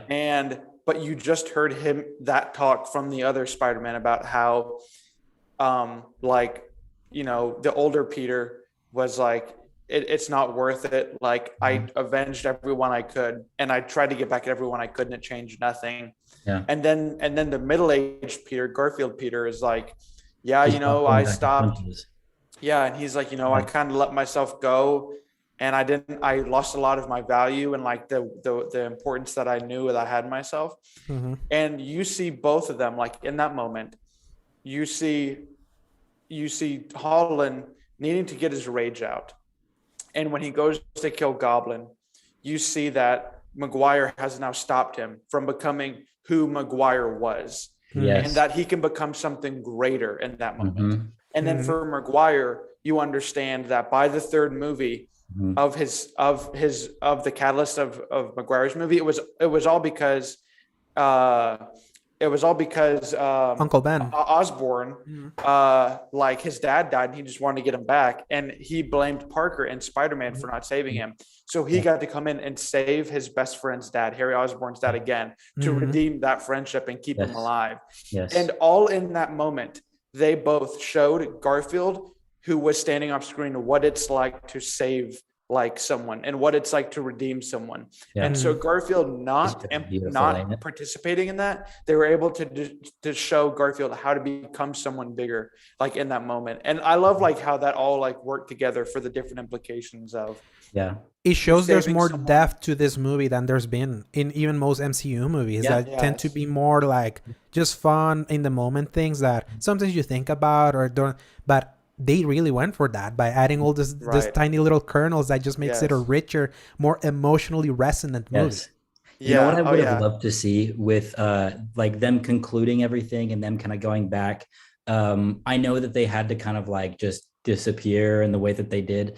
I just would have loved to see like Toby like go through like one of those strange portals again and go into his New York MJ, and then it just kind of closes back, and I would have been like, yes, that would have been great. I read Kevin Feige did an interview with the New York Times about because they are asked why weren't Gwen Stacy or Mary Jane brought back in some way, and they were like, we didn't want this because if we had brought more of those, it would have taken away from Holland's movie.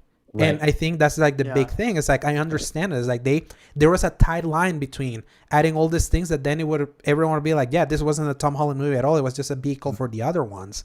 Yeah. And I understand why. I wish I could have seen it also. Right. Obviously not Gwen, but a part of me would imagine how cool it would have been if we had seen Spider-Gwen.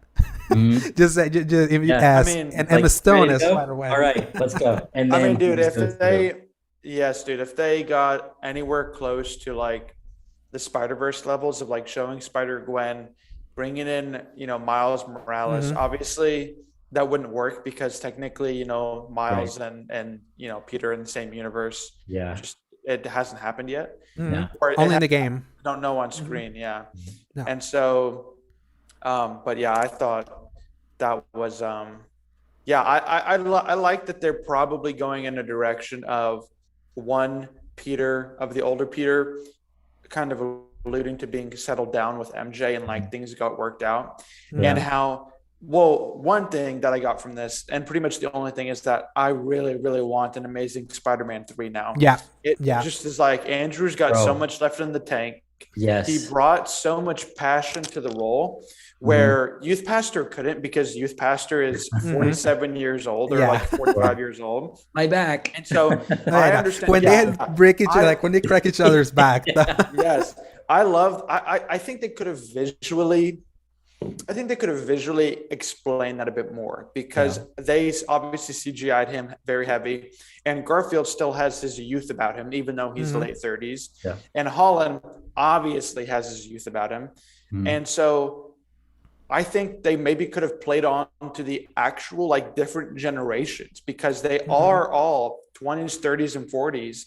Like, I think because they did like need to CGI Maguire's like Youth Pastor body, that it didn't allow for some things. Like, I feel like they could have made him, like, his role would have been a little bit more solid for me and like differentiated if he would have become more of a Peter B. Parker, like from Spider-Verse, where he was like, you do see him kind of slouchy in his suit, and he is kind of, maybe he's been retired for a little bit, or like I wasn't really clear on like where he stood on his career, but like maybe a little bit more into the, kind of the regressed Spider-Man.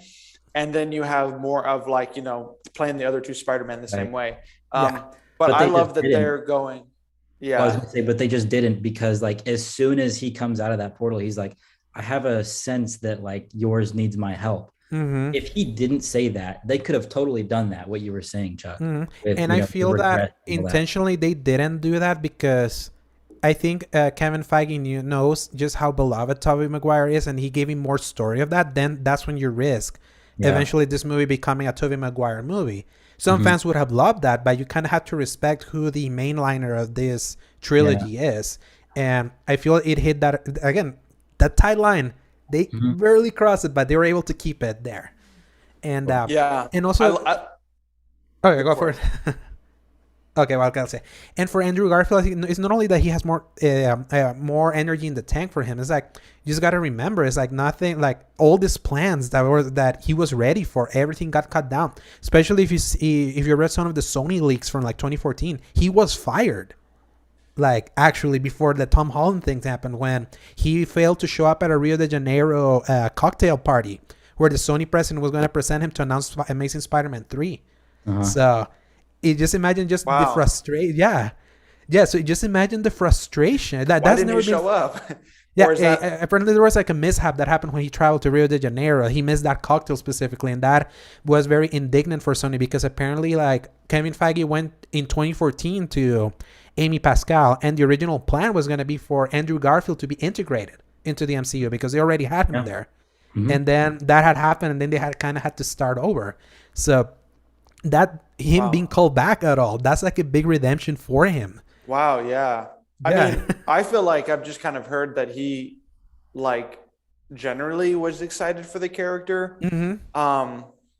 There's definitely some like roles where I feel like you could feel people's remorse. And I never felt like he really had that. So, but I'm really excited. I just like, I don't know. I hope that it can be presented in a constructive way to the story and in a well done film. which I believe they would give the care and attention to now, unlike his other entries. So if that happens, I would be excited, because I love that he is now, like, to like finish my point of the older Spider-Man kind of being married and being settled down, or like, married, maybe, I don't know if they're just whatever their relationship is, they're happy. And that Garfield now has to go look for his MJ and like discovering what that means in that universe. And that now Peter is going to Boston and is probably going to have some kind of relationship with his Gwen and like discover what that means for him building a new life. It's going to be, obviously, some people won't miss seeing Zendaya on screen. Some people will, but I really, I love that they're tapping into that, like in a reverse effect of like the true Spider-Man lore of like understand the different relationships, or have Toby go back and get with Felicia Black. That was I love or Felicity Jones. Felicity Jones, the actress. I love Felicity Jones. So so here's what's funny, that there was an MJ cast for the Amazing Spider-Man 2. Shailene Woodley, they shot those scenes. They cut them because they were wanting to put them in Amazing Spider-Man 3, because it all felt like non-congruent, considering that Amazing Spider-Man 2 still was a very heavy Spidey Gwen story. But there was an MJ. So, wow. Imagine if one of the just imagine this, in the perfect world, we got a post-credit scenes, which I think we have to kind of talk about in a little bit. If one of the post-credit scene was Garfield going back and maybe them using the cut footage of him meeting his MJ. Because that was what was shot. That would have been wild. Yes. With Shailene Woodley, so. Yeah. And that one never got used and got canned, which is so sad. Yeah. But, So Venom. Can we talk about the post-credit scene? Yes. Okay. Yeah. Let's break that down. Yeah. Okay. So one of you guys can lead. Go for it, Austin. Okay. Well, I mean, okay. So we got Wanda, which she looks great. And then, by the way, a funny callback that I saw was when Doctor Strange goes up to meet Wanda. His beard looks very like dyed. Yeah, it's painted on. You remember from the little like underground area in the sanctum? I think it was Ned or Peter like picks up. Yeah, they saw the dye in the I was like, oh my gosh, that man was just like. I mean, wait, really? Good when That's you're going hilarious. Wanda, so I mean, hey, it was a blink and you miss it thing. Yeah. Wow, I blinked. Yeah. No, I was like, bro, it had to look good when he went to go see Wanda. But anyway, dude, of course, yeah. Yeah. But I think now that Vision's out of the picture. The what? Technically. Yeah, I said now that Vision's out of the picture, but hope we got White Vision just going around somewhere. He's probably, he's probably doing. He's probably going to see He Who Remains at some point or somehow, and he's just talking about Ship of Theseus theories, and that's just what they're doing, just forever. But I think I'm pretty sure I saw Caecilius in that post-credit scene. He was like kind of floating around at one point, which I don't know why. That was Mads Mikkelsen's character, right? Yes, Mads Mikkelsen. So I'm pretty sure I saw him at one like kind of like cut moment. I noticed America Chavez, which was very cool. That was our first look of her in the MCU. Yeah, someone asked me, is that Maya from Hawkeye? I was like, no, that's America Chavez. Yeah, that's the one they cast for this one. Is Maya just a character, or is that she's from Hawkeye? Maya is like it's just a Native American character they introduced in Hawkeye. Is she an important character, or is she just like someone's like she's someone integral to this Hawkeye story? Yeah, he integral to this Hawkeye story, and she's getting a TV show also. Yeah, called Echo. Awesome. Didn't know. I guess I'll find out about it. Yeah. Yes. Yeah. Maybe we're we'll not do showing anything another. right now. Yeah, I'll be down for another. Yeah, for a Hawkeye. We'll do a Hawkeye totally. end of the year. Yeah. Book of Boba Fett? Question mark. Because the Book of Boba Fett and it starts at the 29th of this. Yeah. Okay. So okay, Doctor Strange. Strange Supreme. There was okay. So Shuma Gorath. I wish. I noticed they gave him that in the trailer, and I am so trying to think about what Marvel Studios has been doing all before. They show you the first initial trailer. They make you think something. They made us think Doc Ock was going to be the main villain this whole time with all of this stuff. And I think Shumagorath just giving us that like moment where they're fighting him in the street. I don't think he's the main villain at all of this. I think that it's just going to be like, a beast that he fights. Like the movie starts, they're already fighting in the street, doing something. They come to a resolve. Yeah, I think it's just like a red herring, just trying to. So Shumagorath is the kind of like tentacle monster, right? It's the big eye looking. With the big eye. Yeah. It is. Shumagorath is a very big deal, like in the comics or anything, but they could just, do their Marvel. So one thing that actually I just learned about this because I was looking it up and because I follow like Lego and like Hasbro leaks is the tentacle monster with the one eye is actually someone called Gargantos. And it's not actually the villain, but they're like playing it off of that to be coy. But like in the toys that they released, like it's Gargantos. And apparently Gargantos is something to do. It's like a Namor villain or something like that. It's like has something to do. I don't know much about it, but that's what I heard. Yeah. I literally don't know anything about that or who that is. But I just saw when I saw the trailer that someone was like, oh, everyone thinks it's I guess someone else like Shumagorath or someone important. But like if you look up like Doctor Strange Lego leaks, it has like the set title and like the name of the villain and it's Gargantos. So I don't know what that means, but I feel like I still agree with you where it's like that's might be the main villain or might not be. Being that like, kind of gauging the importance. But I also thought it was funny in the trailer, they opened it with the same fake footage from the trailer. I'm so confused because they worked so hard to make it.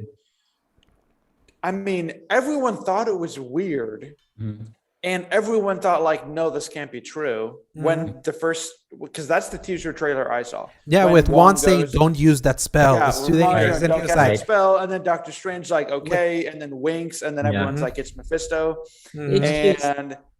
That's just how Marvel Studios operates. Yeah. Right. But here's the thing.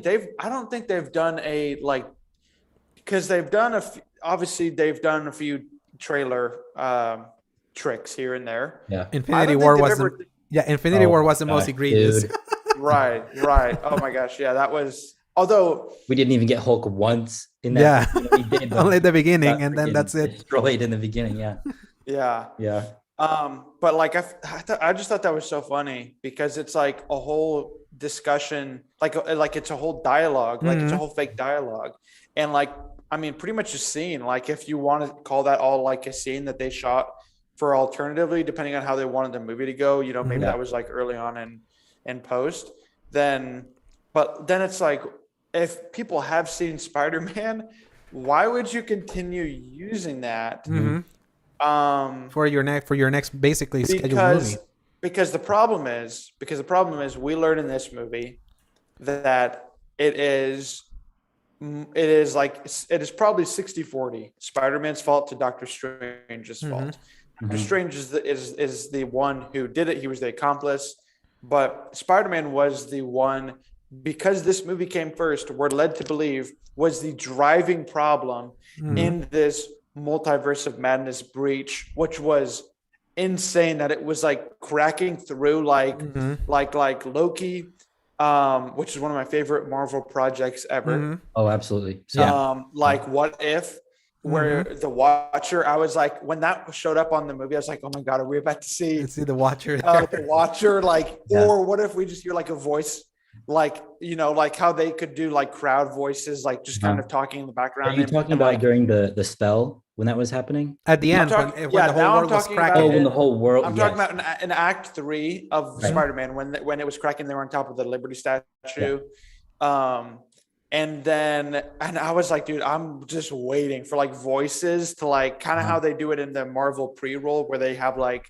Sometimes like in Infinity War, they had like a small voice like talking over the front, where maybe you had like the Watcher being like, what, like his deep voice, like what is this, like where am I, and then like it just closes back up and you're like, wait, what was, I thought during that spell, the first initial spell where it was breaking, there was a figure you could see at one of those points, and I thought that could have been the Watcher looking through his like multiversal wall, like in What If. And I thought that's what we were seeing for a second.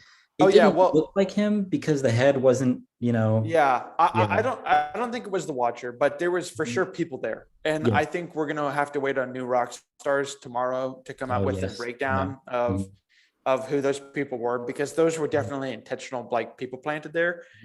But I thought that was totally awesome. And then also I just remembered in that same final battle scene when I was talking about the symbolism of Tobey Maguire stopping Holland and then Garfield watching on as like they resolve like peacefully, is like Holland is doing that on top of Cap's shield that has fallen off the Statue of Liberty. So it's like this symbol, the symbolism, this symbol has fallen from the statue, from the place that he was elevated to.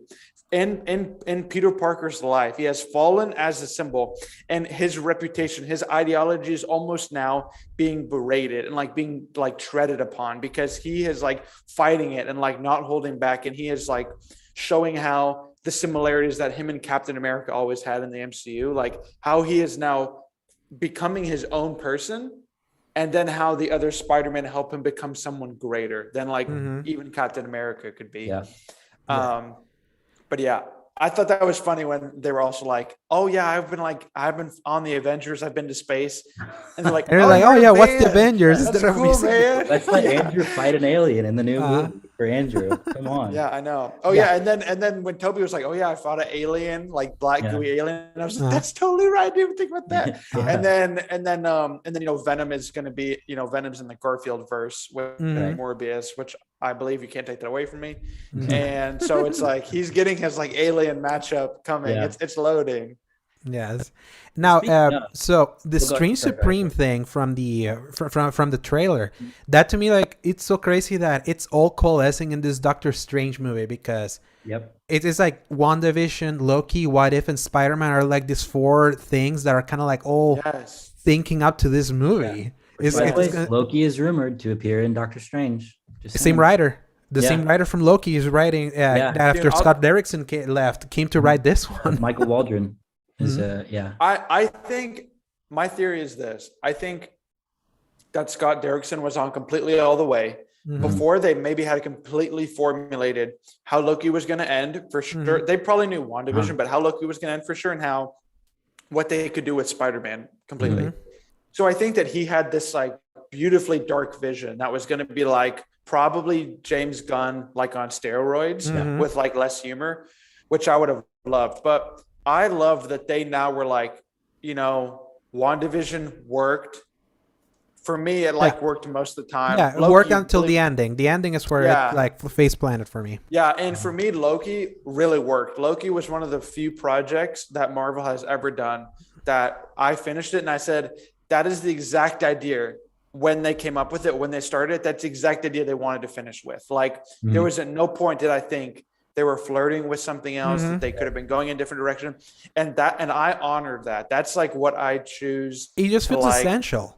Loki's essential now because they stuck the landing and they're still continuing it. That's the thing. Like if Loki had ended there as a miniseries, it would have been like, but because it's still continuing, but it not only continuing, it set up a bunch of important stuff now that it's all coalescing with this. Makes it like essential in the way the other shows weren't.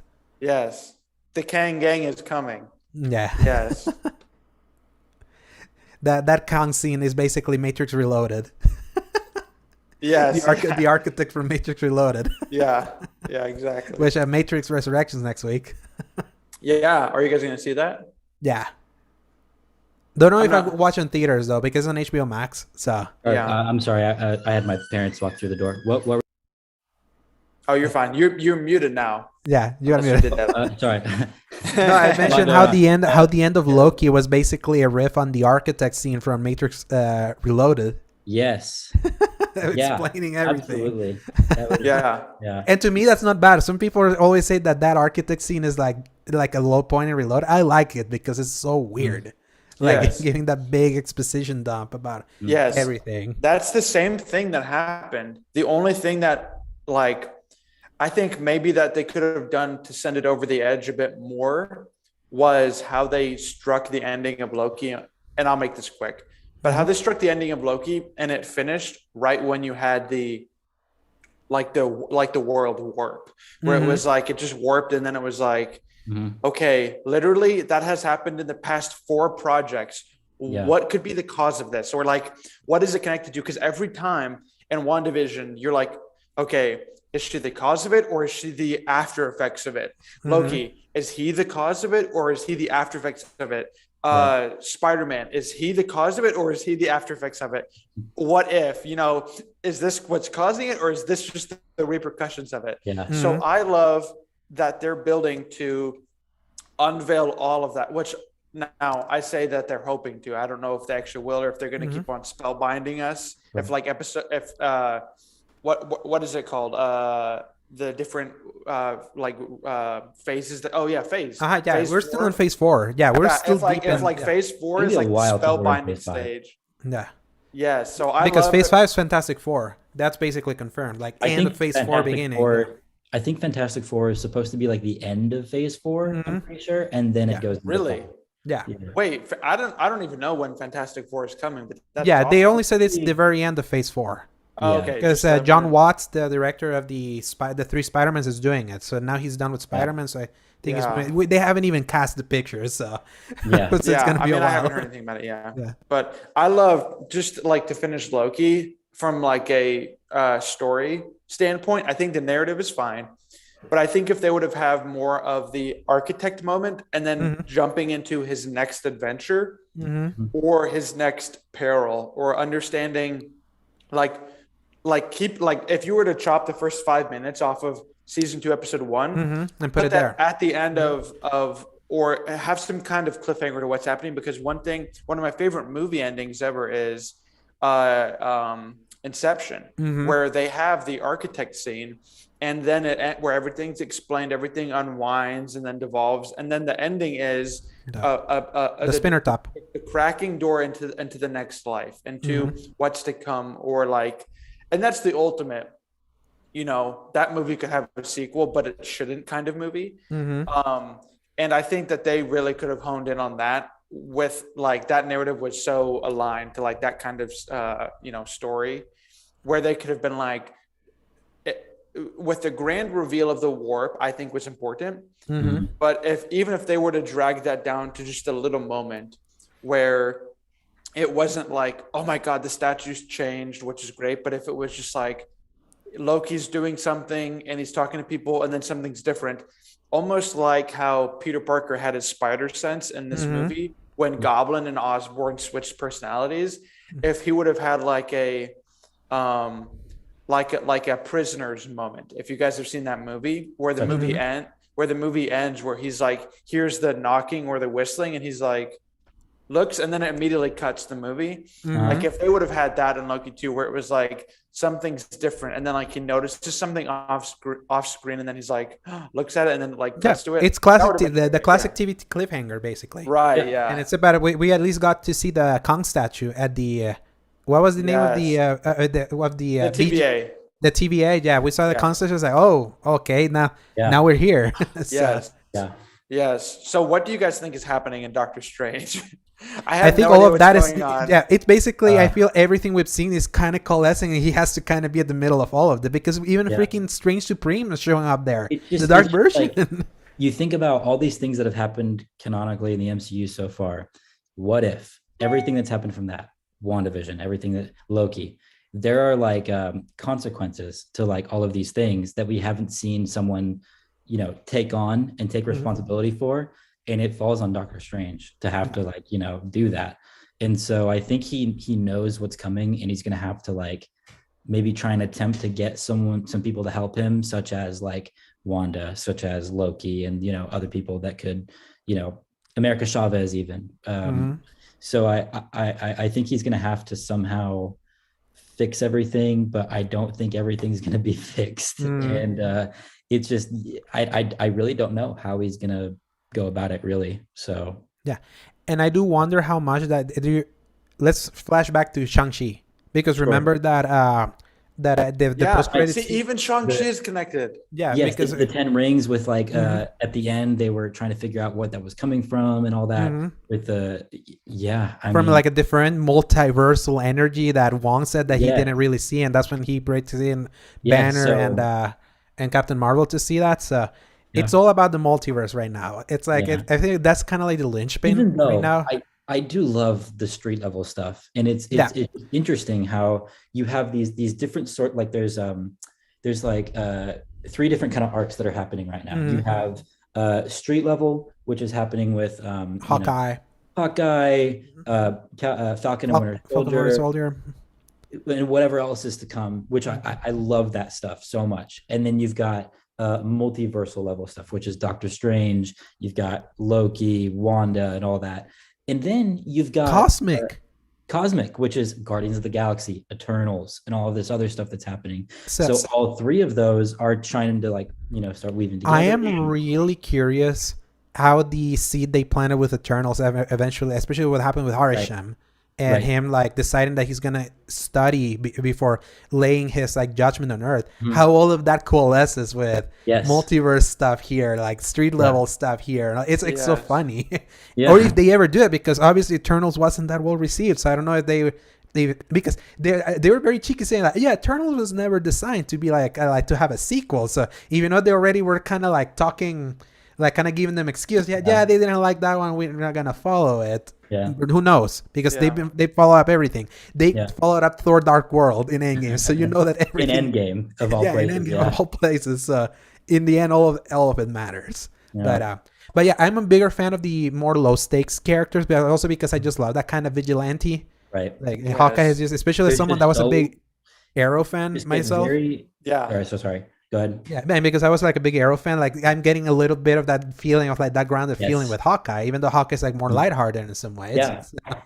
In those street level kind of things, you get such good performances too, because it's like it's gritty and it's like really kind of just down there I'm just really looking forward to all these other different characters and even more to come. Like Shang-Chi can kind of get to that level too a little bit. Yeah, he was kind of there until the mystical third act.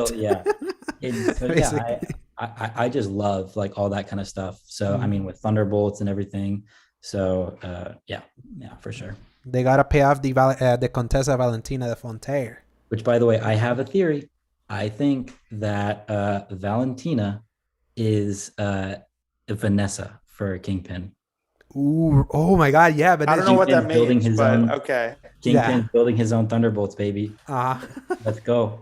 Yeah, wow, that would be a good connection. But let's put a pin on Hawkeye until Chuck watches it, and if he wants to do like another discussion, I'll be totally open for that one. Have they introduced him in Hawkeye? Well, maybe don't answer that, but I don't want to answer because Matt Murdock is in there. I assume something is. There is something. Probably. I mean, you've seen social media. I'm sure you're aware of like the Yelena kind of tie-in that's going on because we got it at the end of Black Widow. Is she in the show now? Yeah. Right. So there is, and that's not a spoiler. That was telegraphed in the post-credit of Black Widow. I figured she was going to show up. I didn't know.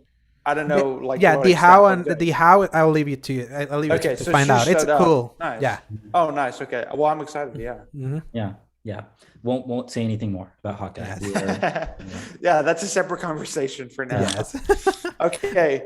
I think that wraps it. I have one more thing, and maybe we can talk around this and see what we can kind of come up with. But what did we think of Venom in this movie? Or I thought it was hilarious. Thereof? I thought it was hilarious that he was treated as a joke he deservedly deserves to be treated as, because Venom 1 and Venom Let There Be Carnage are fun but not good movies. They're fun to watch because they're hilarious.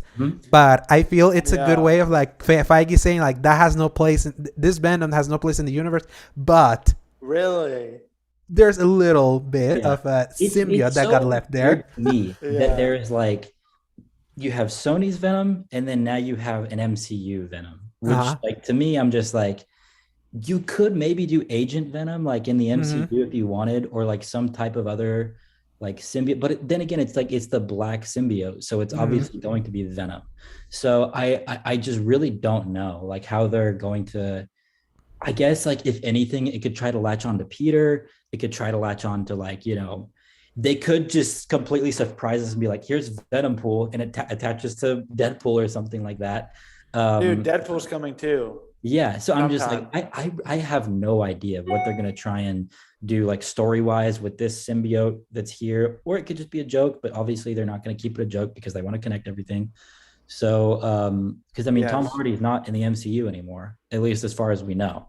Yes. So, yeah, and it's always a tricky one because obviously Kevin Feige has his own plan of this stuff, so he doesn't really want like outside thing. It's why the Netflix Marvel shows and a bunch of the TV shows that work on ABC and Hulu, they kind of got like canned because when he fully got full control now of what he wants the MCU to be, that's why. That's why we now have the Disney Plus shows, because he's the guiding hand of where he wants the story. Right. So if he is has someone else inserting, that messes up what he wants to do. So unless he knows if he specifically wants to do Tom Hardy, maybe he can do a variant of Tom Hardy so that people don't get too confused. But that's the thing. That's not his plan. That's a Sony thing. So yeah. Who knows, man? Yeah, I'm curious to see. I bring that up because I don't like to count post credits as part of the movie. Like I don't like to strike them against themselves, even though, because Marvel kind of has this tradition of creating a really, really unnecessary joke out of a post credit scene. I'll never forget Captain America. Captain America, yeah. So I will never forget. You were waiting for it. We waited so long for those credits, and then whatever. Sorry. What? Remind me again. What happens at the end of Captain America? No. It's the end of Homecoming. The second post credit of Homecoming. That it's a Captain American showing. So let's talk about disappointment. Yeah, and you having to wait something so long for things. Exactly. Yes. Yeah. And so I don't like to hold it against it, but because it was included, and it was like. It's I didn't like it. It was really frustrating because I didn't sit through a complete show of Venom 2 for this to happen, just for it not to happen. So I was really disappointed by that. Tom Hardy is a phenomenal actor. And I mean, I don't disagree with you, Alejandro, about him being a rightful joke. But I think like the presence of Tom Hardy is much more powerful than like people think. And I just, I hope that they continue to play off the best parts of this movie and not those moments that made all the previous Spider-Man really bad. How they wasted one of the best actors alive right now, Jake Gyllenhaal, and like a throwaway Spider-Man role. And I would hate for them to do that to Tom Hardy again. And it seemed, and also it's like, it's just mysterious. What happened to him? It's like, okay, he died. Is it like this movie takes off exactly when that ended? It's like, so his body's just dead, laying on a bridge. So there were a few loopholes that I didn't like that are like, okay, you can nitpick that a little bit. Think about this. With the Tom Hardy scene, they intentionally wrote, and Tom Hardy said, maybe I have to go and visit this Spider-Man. So, I mean, think about that. So here's what I'm thinking is one, the few ways I could see this going is one, in the Venom verse right now, just in his side of the world, technically there was a villain created Carnage from a cross section, a sample size of his same Venom DNA. Now, granted, he was bit, so it's like Tom Hardy's like blood in it too. But it was demonized from that same Venom that wants to be a lethal protector was bastardized into Carnage. So I think that still opens the door in an important way for the MCU for that little speck to become a villain, for it to latch onto another. I mean, I hope it's not a serial killer, but it's like someone evil, and it can like continue to twist it and use it from just that small size. And then also we don't know, like, will that continue to grow, or is that like, is that going to be like, the Stark technology where it's like the nanotechs, like you can only use so much of the nanotech based on how much you have. So I don't know. But the other thing I am excited about, because that Venom and Morbius are in the Garfield verse, that when he gets back to his home, he says, maybe I'll have to go up to New York and see if I can't find more information about Spider-Man or Peter Parker, because he got zapped back, but it wasn't like implied that he was someone that forgot about it, because something that was noted was he technically didn't know, if you think about the movie, the people who got snapped into, I don't know what Earth dimension the MCU takes place on, I forget what it is, but the main MCU timeline, he didn't know Peter Parker was Spider-Man. So when the spell was cast and it brought those people in, it was so intricate throughout the movie and deliberate to bring in exactly who you remembered knew that aspect. Yeah. And so that was confusing, because it seemed that he got snapped into that universe, and then he saw on the broadcast Peter Parker as Spider-Man. So you did have a little bit where it was like Venom was like, oh, we have like whatever 3 billion years of hive knowledge across multiple universes. So that's maybe hinted at that Venom could know what happened to the Venom of Maguire. And then when that Venom figured out that that Peter was Spider-Man, then that information got to him. But then it's like, by that same logic, why wouldn't that Venom from Maguire show up? So there was a few places where it didn't work for Venom to pop up in this MCU for Eddie Brock. But if anything, he goes home with that information now of Peter Parker is Spider-Man, where there wasn't previously that hero established, because the other people that knew, they didn't get zapped away and then just forget and didn't know. It was only the people in this universe that ceased to know. Everyone else that knew went back to their normal lives in their own universe. Yeah. So Venom is now going back with this knowledge that I'm looking for a Peter Parker, or I'm looking for a Spider-Man, and we're going to mess something up. I don't know. I got whatever they're up to, but that was something that was like, I was really frustrated by, because I was like, oh my gosh, it's happening. Tom Hardy in the MCU.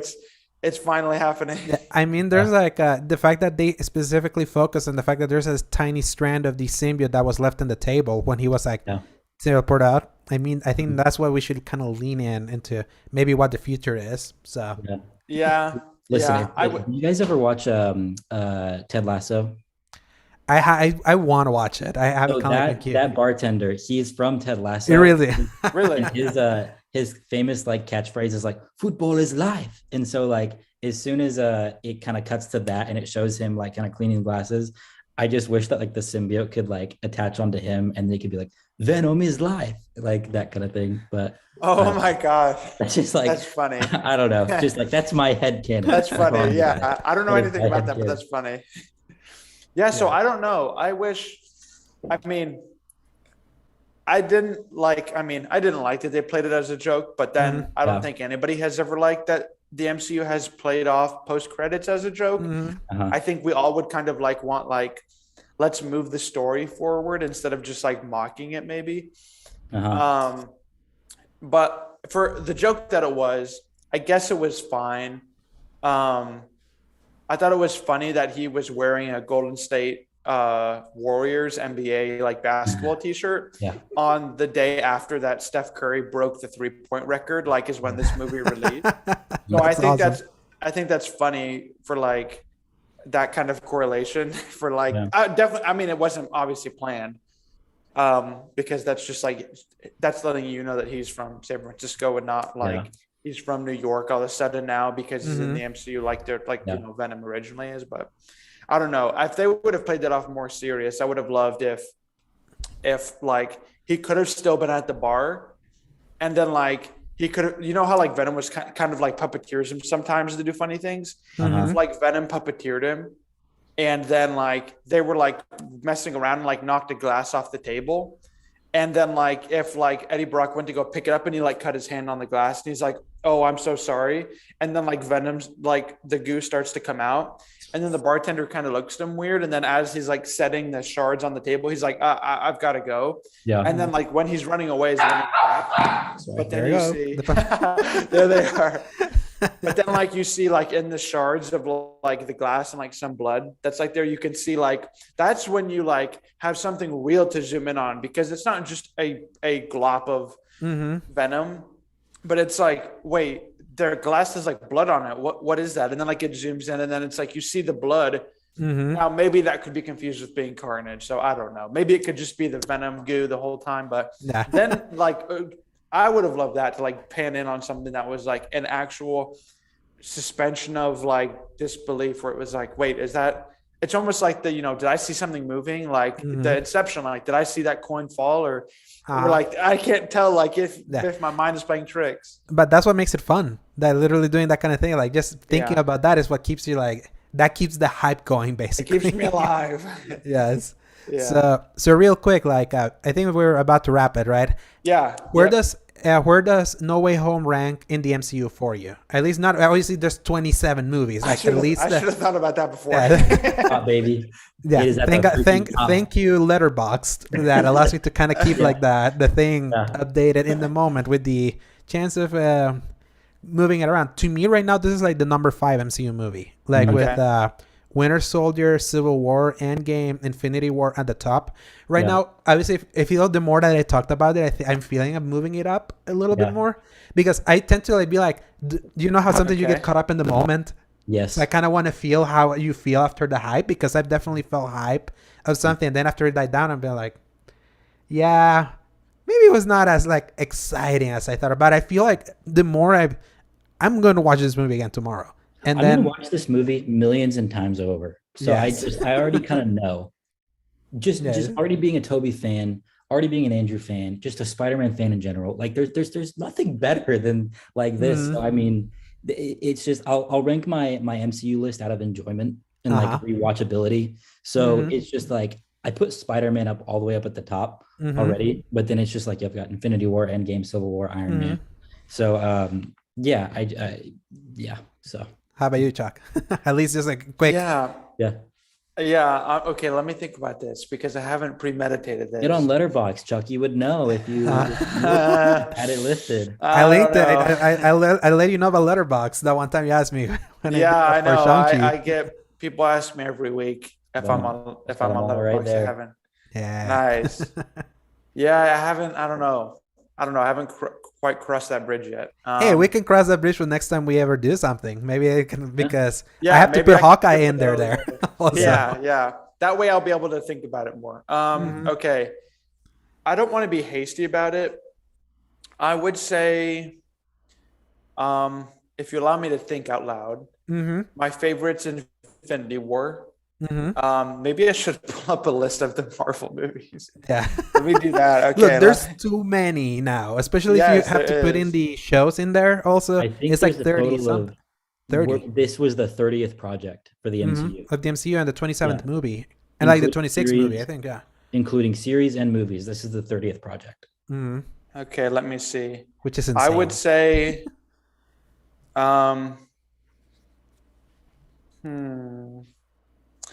I would say it's probably like 6 or 7. Sounds about right. I would say, it's definitely not my favorite by a long shot. I think there were some elements that were like really home run elements, or some really like, okay, are you sure you want to make that decision, where it didn't quite sell it on me? But I'd probably say, if we're like giving the list rundown, I would say Infinity War is number 1. Winter Soldier is 2. Ragnarok is 3. Civil War is 4. Probably so Endgame's not top 5. So Endgame's not top 5 for you. I would say no, it's not. I would probably say Guardians 1. Yes. I've been moving Guardians 1. I would probably say Guardians 1, and then Endgame, and then something like either Black Widow and Spider-Man for No Way Home. I'm just kidding. Black Widow is nowhere near the top. Yeah, no. I would say not even close. I would say probably Black Panther is number 6, and then I would say No Way Home probably 7 or 8, hovering right around there. Yeah, I'm the controversial one because the first Guardians of the Galaxy I have it all the way down to 14, and Black Panther to number 17 out of the 30 ones. Wow, Black Panther a little bit lower too, and I got some flack from that from my friends because I mean, think about it though, like it's just like the story is great, but then it's just like visually it's not really like there. And then it just felt like a PlayStation 2 cutscene. Like at the end. I feel like it with the final. I feel that movie, like Black Panther, for me works on the political level, but as an action movie, it's not a movie that I'm more excited to rewatch. But when I watch it, it's like it's really well made, at least for me. But I just enjoy the ones at the top more. Yeah. So. Well, and I'll say this. Like for me, rewatchability doesn't like factor in at all. Like when I come up with my favorite movies, and that's like also when I think of the best movies I've ever seen, that's nowhere near like my favorite movies. So like a movie that I saw this year for the first time was an old movie called Seven. Ooh, that's a good one. Morgan Freeman and Brad Pitt, and that is one of the best movies I've ever seen in my life. Am I ever going to watch it again? Absolutely not, because it's so dark and twisted and just really dreary. Yeah. And then you have movies that are like Thor Ragnarok, where that I've seen million times. I rewatch that monthly. I'm just kidding. But like I will watch it a few times a year. I'll watch Iron Man 3 every Christmas. And then Iron Man 3 is like in the top 10 too. Yeah, that's one that I get flacked on. I remember when the first time I posted my letterbox, everyone was like, for keeping it high or keeping it low. No, they wanted it lower. I was like, no, I enjoy Iron Man 3. Yeah, I don't know why Iron Man. I feel like I was just talking about that to someone. I think it was with me. I think we chatted about it. Yeah, because we were like, this is a Christmas movie. I enjoyed this movie a lot. I don't know why people like really hate it. Yeah, I didn't have any idea. Like this whole time, or like maybe when it came out or something, whatever I said, but I was like, I didn't know that there was me neither that it was a bad reception or something. Like it's still one of the highest grossing movies outside of the Avengers movies. Like all time, even like if you go in Marvel, like it's like literally the Avengers movies, and then like the Captain America Avengers movies, and then like Iron Man 3, and like that's, or like Black Panther 2, and then like that's the list. But I think that's one that I think a lot of people could revisit. Yeah, it holds up much better than what people think. Yeah. But then, so it's like I don't really factor that in, because I also think like Ragnarok and Ant-Man and the Wasp are very similar in tone.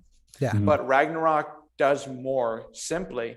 So it's like I care more about Ragnarok than just like the rewatchability of Ant-Man and the Wasp is such a happy-go-lucky movie where you're like, Ant-Man and the Wasp is like the most tangential like Spider-Man story that the MCU has done, where it's like Ant-Man is like truly like adult Spider-Man incarnate, which I love because I think that's something that's perfect for like that generation of Ant-Man that they're doing now. And I feel Ant-Man is like the kind of thing that Austin likes, kind of like the more like street level, like intimate, kind of like not super cosmical Marvel. Don't get me wrong, I love that stuff, but but there's something really cool about the intimate one, like the intimate ones. It's like it helps balance it out. There's a reason why they call it the salt of the earth, because it has all the flavor. Oh yeah, baby. It's what makes the little salt, and the big dish is what gives it. I mean, I have a lot of Mexican food, and I know it takes a lot of flavor to enjoy something, to enjoy a big meal. So that's something that's like it brings a lot of. And I think this, like even this movie where Doctor Strange was just in it for a little bit, I feel like that they serviced him well enough when he wasn't there and when he was, for him to like build on his character, for like him to be salt, and like for him to go into the next Avengers. Well, his next, I don't know, whatever they're calling the new team, the new Avengers, the young Avengers, eventually in like 2-3 years. But his next movie, even, you understand more about his character because of how they move him forward in non-Doctor Strange titles, which I really like. about like what MCU does, but that's something that I also feel like has been a weak point in Spider-Man up until this point, where he didn't move his character at all in between his movies. Yeah. And then like even in his movies, it was like what incidental. Yeah, it's just incidental. Yeah. It was just incidental happenings to him. That's why like this one hit so well. It finally grew him, and it sets him the path for growth from here on out. So So I'll leave you. I'll call you some slack. Next time we ever reconvene, have your letterboxes ready. Yeah. I'll have my Marvel list. I don't know if I'll get on Letterboxd yet because that's a whole another thing. It's very easy. It's super easy to like just put the list and then you just arrange them. It's easier than having to build a website and rank them. Believe me. Yeah. Okay. Well, I'll think about it. You got me considering. It's free, and that's the best part. It's free. You don't have to pay. You can just do it. Yeah, it does it all for you. Okay. Well, I'll have my list ready next time. Maybe we should do a like a Hawkeye end of the year, maybe like live stream that works and is on time. And maybe we can go through like the smaller like IPs of Marvel and like rank them and like how they're intertwined with each other and all. We can rank this year of the MCU. Because there's a lot happened this year with the 5 TV shows and all the movies. That I think there was 9 or 10 projects this year. It was the 4 movies and the 6 TV shows. Yeah. Wow. Or 5 TV shows. Yeah, because it's Loki, WandaVision, Falcon, What If, and Hawkeye. It's crazy that WandaVision came out this year. Oh my god. It should have been last year. A bunch of these were last year. Thanks, COVID. I think we're getting 9 projects in total for MCU next year. On top of that, we will have Morbius, which is a Sony project. And I don't know if there's another Sony project coming out next year. Yeah, I don't know because next year the Flash and Batman is over at DC. Dude, I'm done. Dude. Yeah, when the Batman movie comes out, and I really believe it's going to be the Batman movie. Dude, that's gonna be bonkers. We're close. It's in March. Yeah. Dude, I know. I just saw they just started doing press for it, and I'm like, oh my god, we're here. Did you guys see we're here now. Magazine covers? Yes, that's what I saw. Dude, yes. Dude, I literally have like the Batman, like I literally have those like for my backgrounds. Like I'll rotate my backgrounds out. Yes. Right now it's NBA season, so I have. Yeah. You have to have the NBA right now. I do something really similar in where if there's an upcoming project, whatever the next one is, I just like always change it to mine. So right now I've got the Boba Fett. Yeah, Book of Boba. Yeah, it's literally it's next week. So I can't believe it's been today's 18, right? Today's 18. A year ago, Luke Skywalker showed up in the Mandalorian. December 18th. That's when that happened. That's crazy. A year has happened since. I'm just rewatching through that series right now with Jamie for the first time, and so we're like on halfway through season 1. So you're in the week the villain of the week / like standalone episode run, right? Those are fun. But. Yes, we just watched The Village though, the episode in season 1, which is like a really great Star Wars story. Yeah, that's the Bryce Dallas Howard directed one, I think. Yes. I love her. I love her direction. I think she maybe did another couple episodes that were like, I don't know how well they were received, but I just love like the thoughtfulness and the. I think maybe they highlighted like really. Yeah, she came back for the 3rd episode, I think. Which was Bryce Dallas Howard for. Yeah. That's the one with Bo-Katan. Yes, I love because her episodes come in to be more like female led or like have like strong female roles in them. And I love the tone that she brings of like almost like kind of motherhood of like the intentionality that she creates in not that she's rewriting the characters per episode, but I love the direction. She knows what to emphasize. She's not that she rewrites, but she knows what to emphasize from her characters. Yes. She brings out. Yes, that's true. She brings out the strength, and it's some directors don't. Some directors do. Like James Gunn from Marvel is another great one that brings out the very best of those actors into their roles, where you would have never guessed those actors.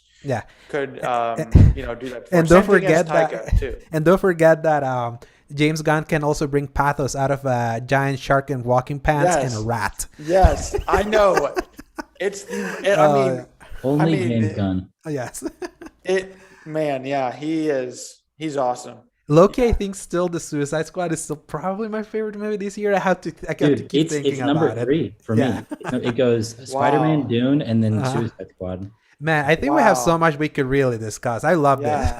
Yeah, maybe we'll do another. Maybe I'm trying to think. We could also do another call. I don't know if I talked to you guys or maybe some other people about doing like an end of the year movie like wrap up. So maybe we'll do that too. And we can always get like a couple other people on here too and just chop it up. I'm glad that at least No Time to Die and Dune and probably Matrix can diversify my superhero centric list from this year because I haven't seen much. So I mean, and it's not it's really sad and in the terms of like superheroes have been dominating the box office and this year is just it's difficult because there are so many great smaller projects and I know we all kind of get around and like to see a plethora of movies.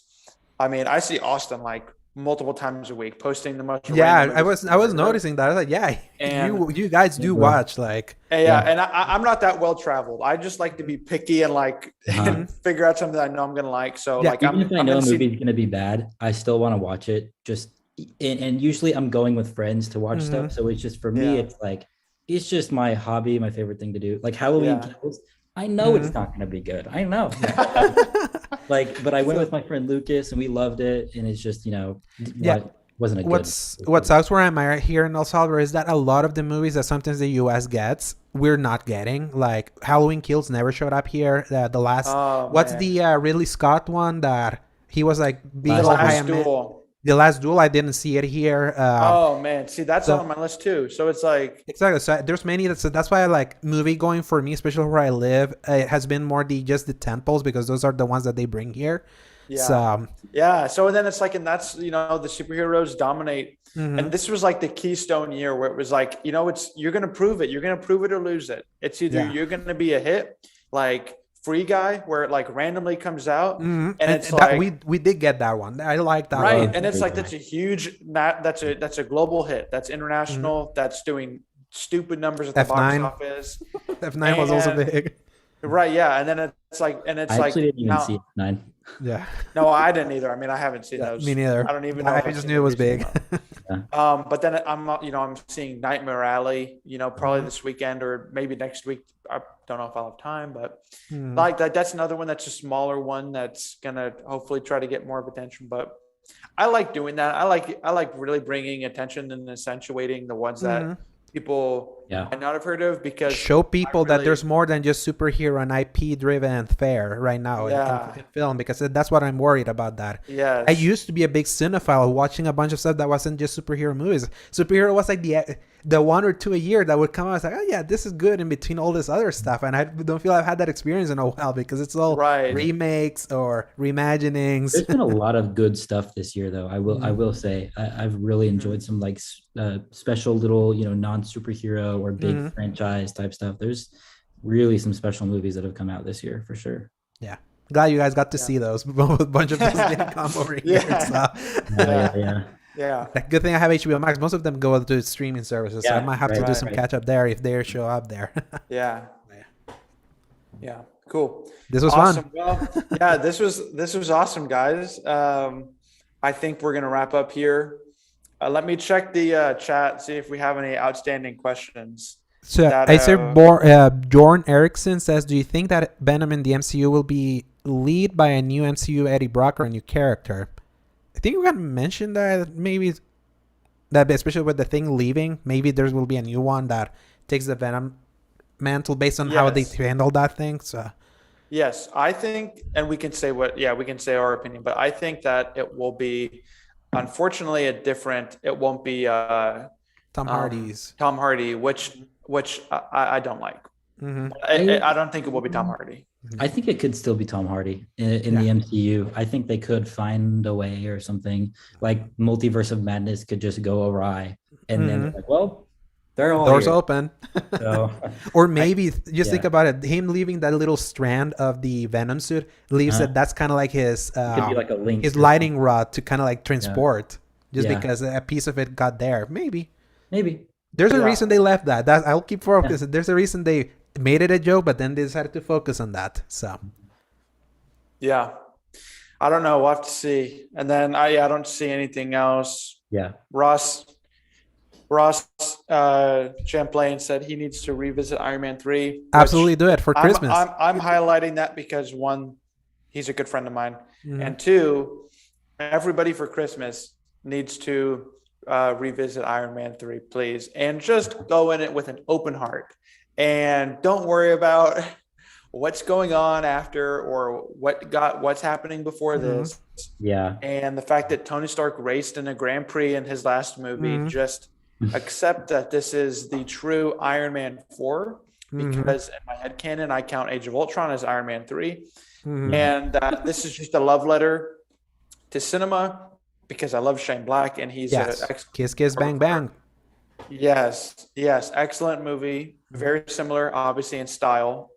That's kind of just his Shane Black style. So if you watch Iron Man 3 again and you come to enjoy it, I would also say watch Kiss Kiss Bang Bang. Because it's pretty much that. Because it's pretty much the same movie. Because it's literally it's Iron Man 3 with no superheroes. But no, there's not any superheroes. Yeah. And I don't know. It might be on Amazon Prime or HBO Max or something. We're streaming it. I'm not sure. There's many streaming services where people can find it. That's for sure. Yeah, just find it. Yeah. You can look for it. Cool. All right. Alejandro, Austin, any closing statements, any plugs, anything else you guys want to add? This was definitely fun. Looking forward for the next time we can do this. If you're interested to see what I think of video games, I always have my podcast. Well, I mentioned at the beginning the X button that you can find in many podcast services around the world. Not called Apple Podcasts because they suck. They haven't put they try to put it there. They put it there. But you can find me on YouTube. You can find the video versions in YouTube at Escape Media. It's Xscape, kind of like Escape, with like the green X. I've done like I've done that show since like 2020 and then took a break and came back this year and done like 33 episodes in a row. This week we recorded the final for this year before we take a break. So if you're interested in that, you can go there and see some of my written content at thecriticalcorner.com. Yeah. Nice.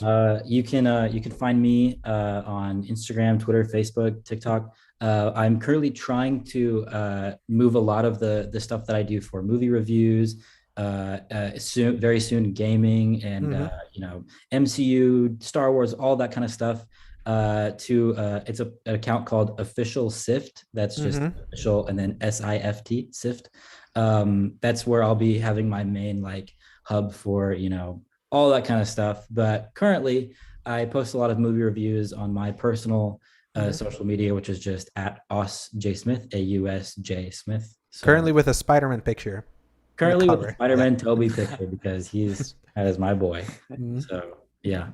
Awesome. Anyway, thank you, Chuck, for hosting us. And this was great. I'm really looking forward to more of this kind of thing. So yeah. And I'd love to host you guys on my YouTube as well too. Kind of diversify the low production quality that I have on my channel right now. Hey, greatness from small beginnings. Always think about that. Yes. Oh, thank God. Praise God. Yeah. So thank you guys for watching. You can find all their information that they mentioned in the description of this video too. If you want to go follow any of their pages specifically, you can find all my information there as well too, and check out my channel as well, just on YouTube here for more movie reviews that have just been started in the past few months, as well as some videos that are like reviews in bulk, where I go and visit old movies and give them a modern opinion about them and how well they aged and what I think of them. Spoiler, I mostly like them. Yeah, that's why I cover them. Yes. So I'm active on TikTok. You'll get many reviews on there first before I post anywhere else, on YouTube, and then on Instagram as well too. You can find me anywhere there. So thank you guys for watching, and we'll all see you later or in the next one. So see you guys.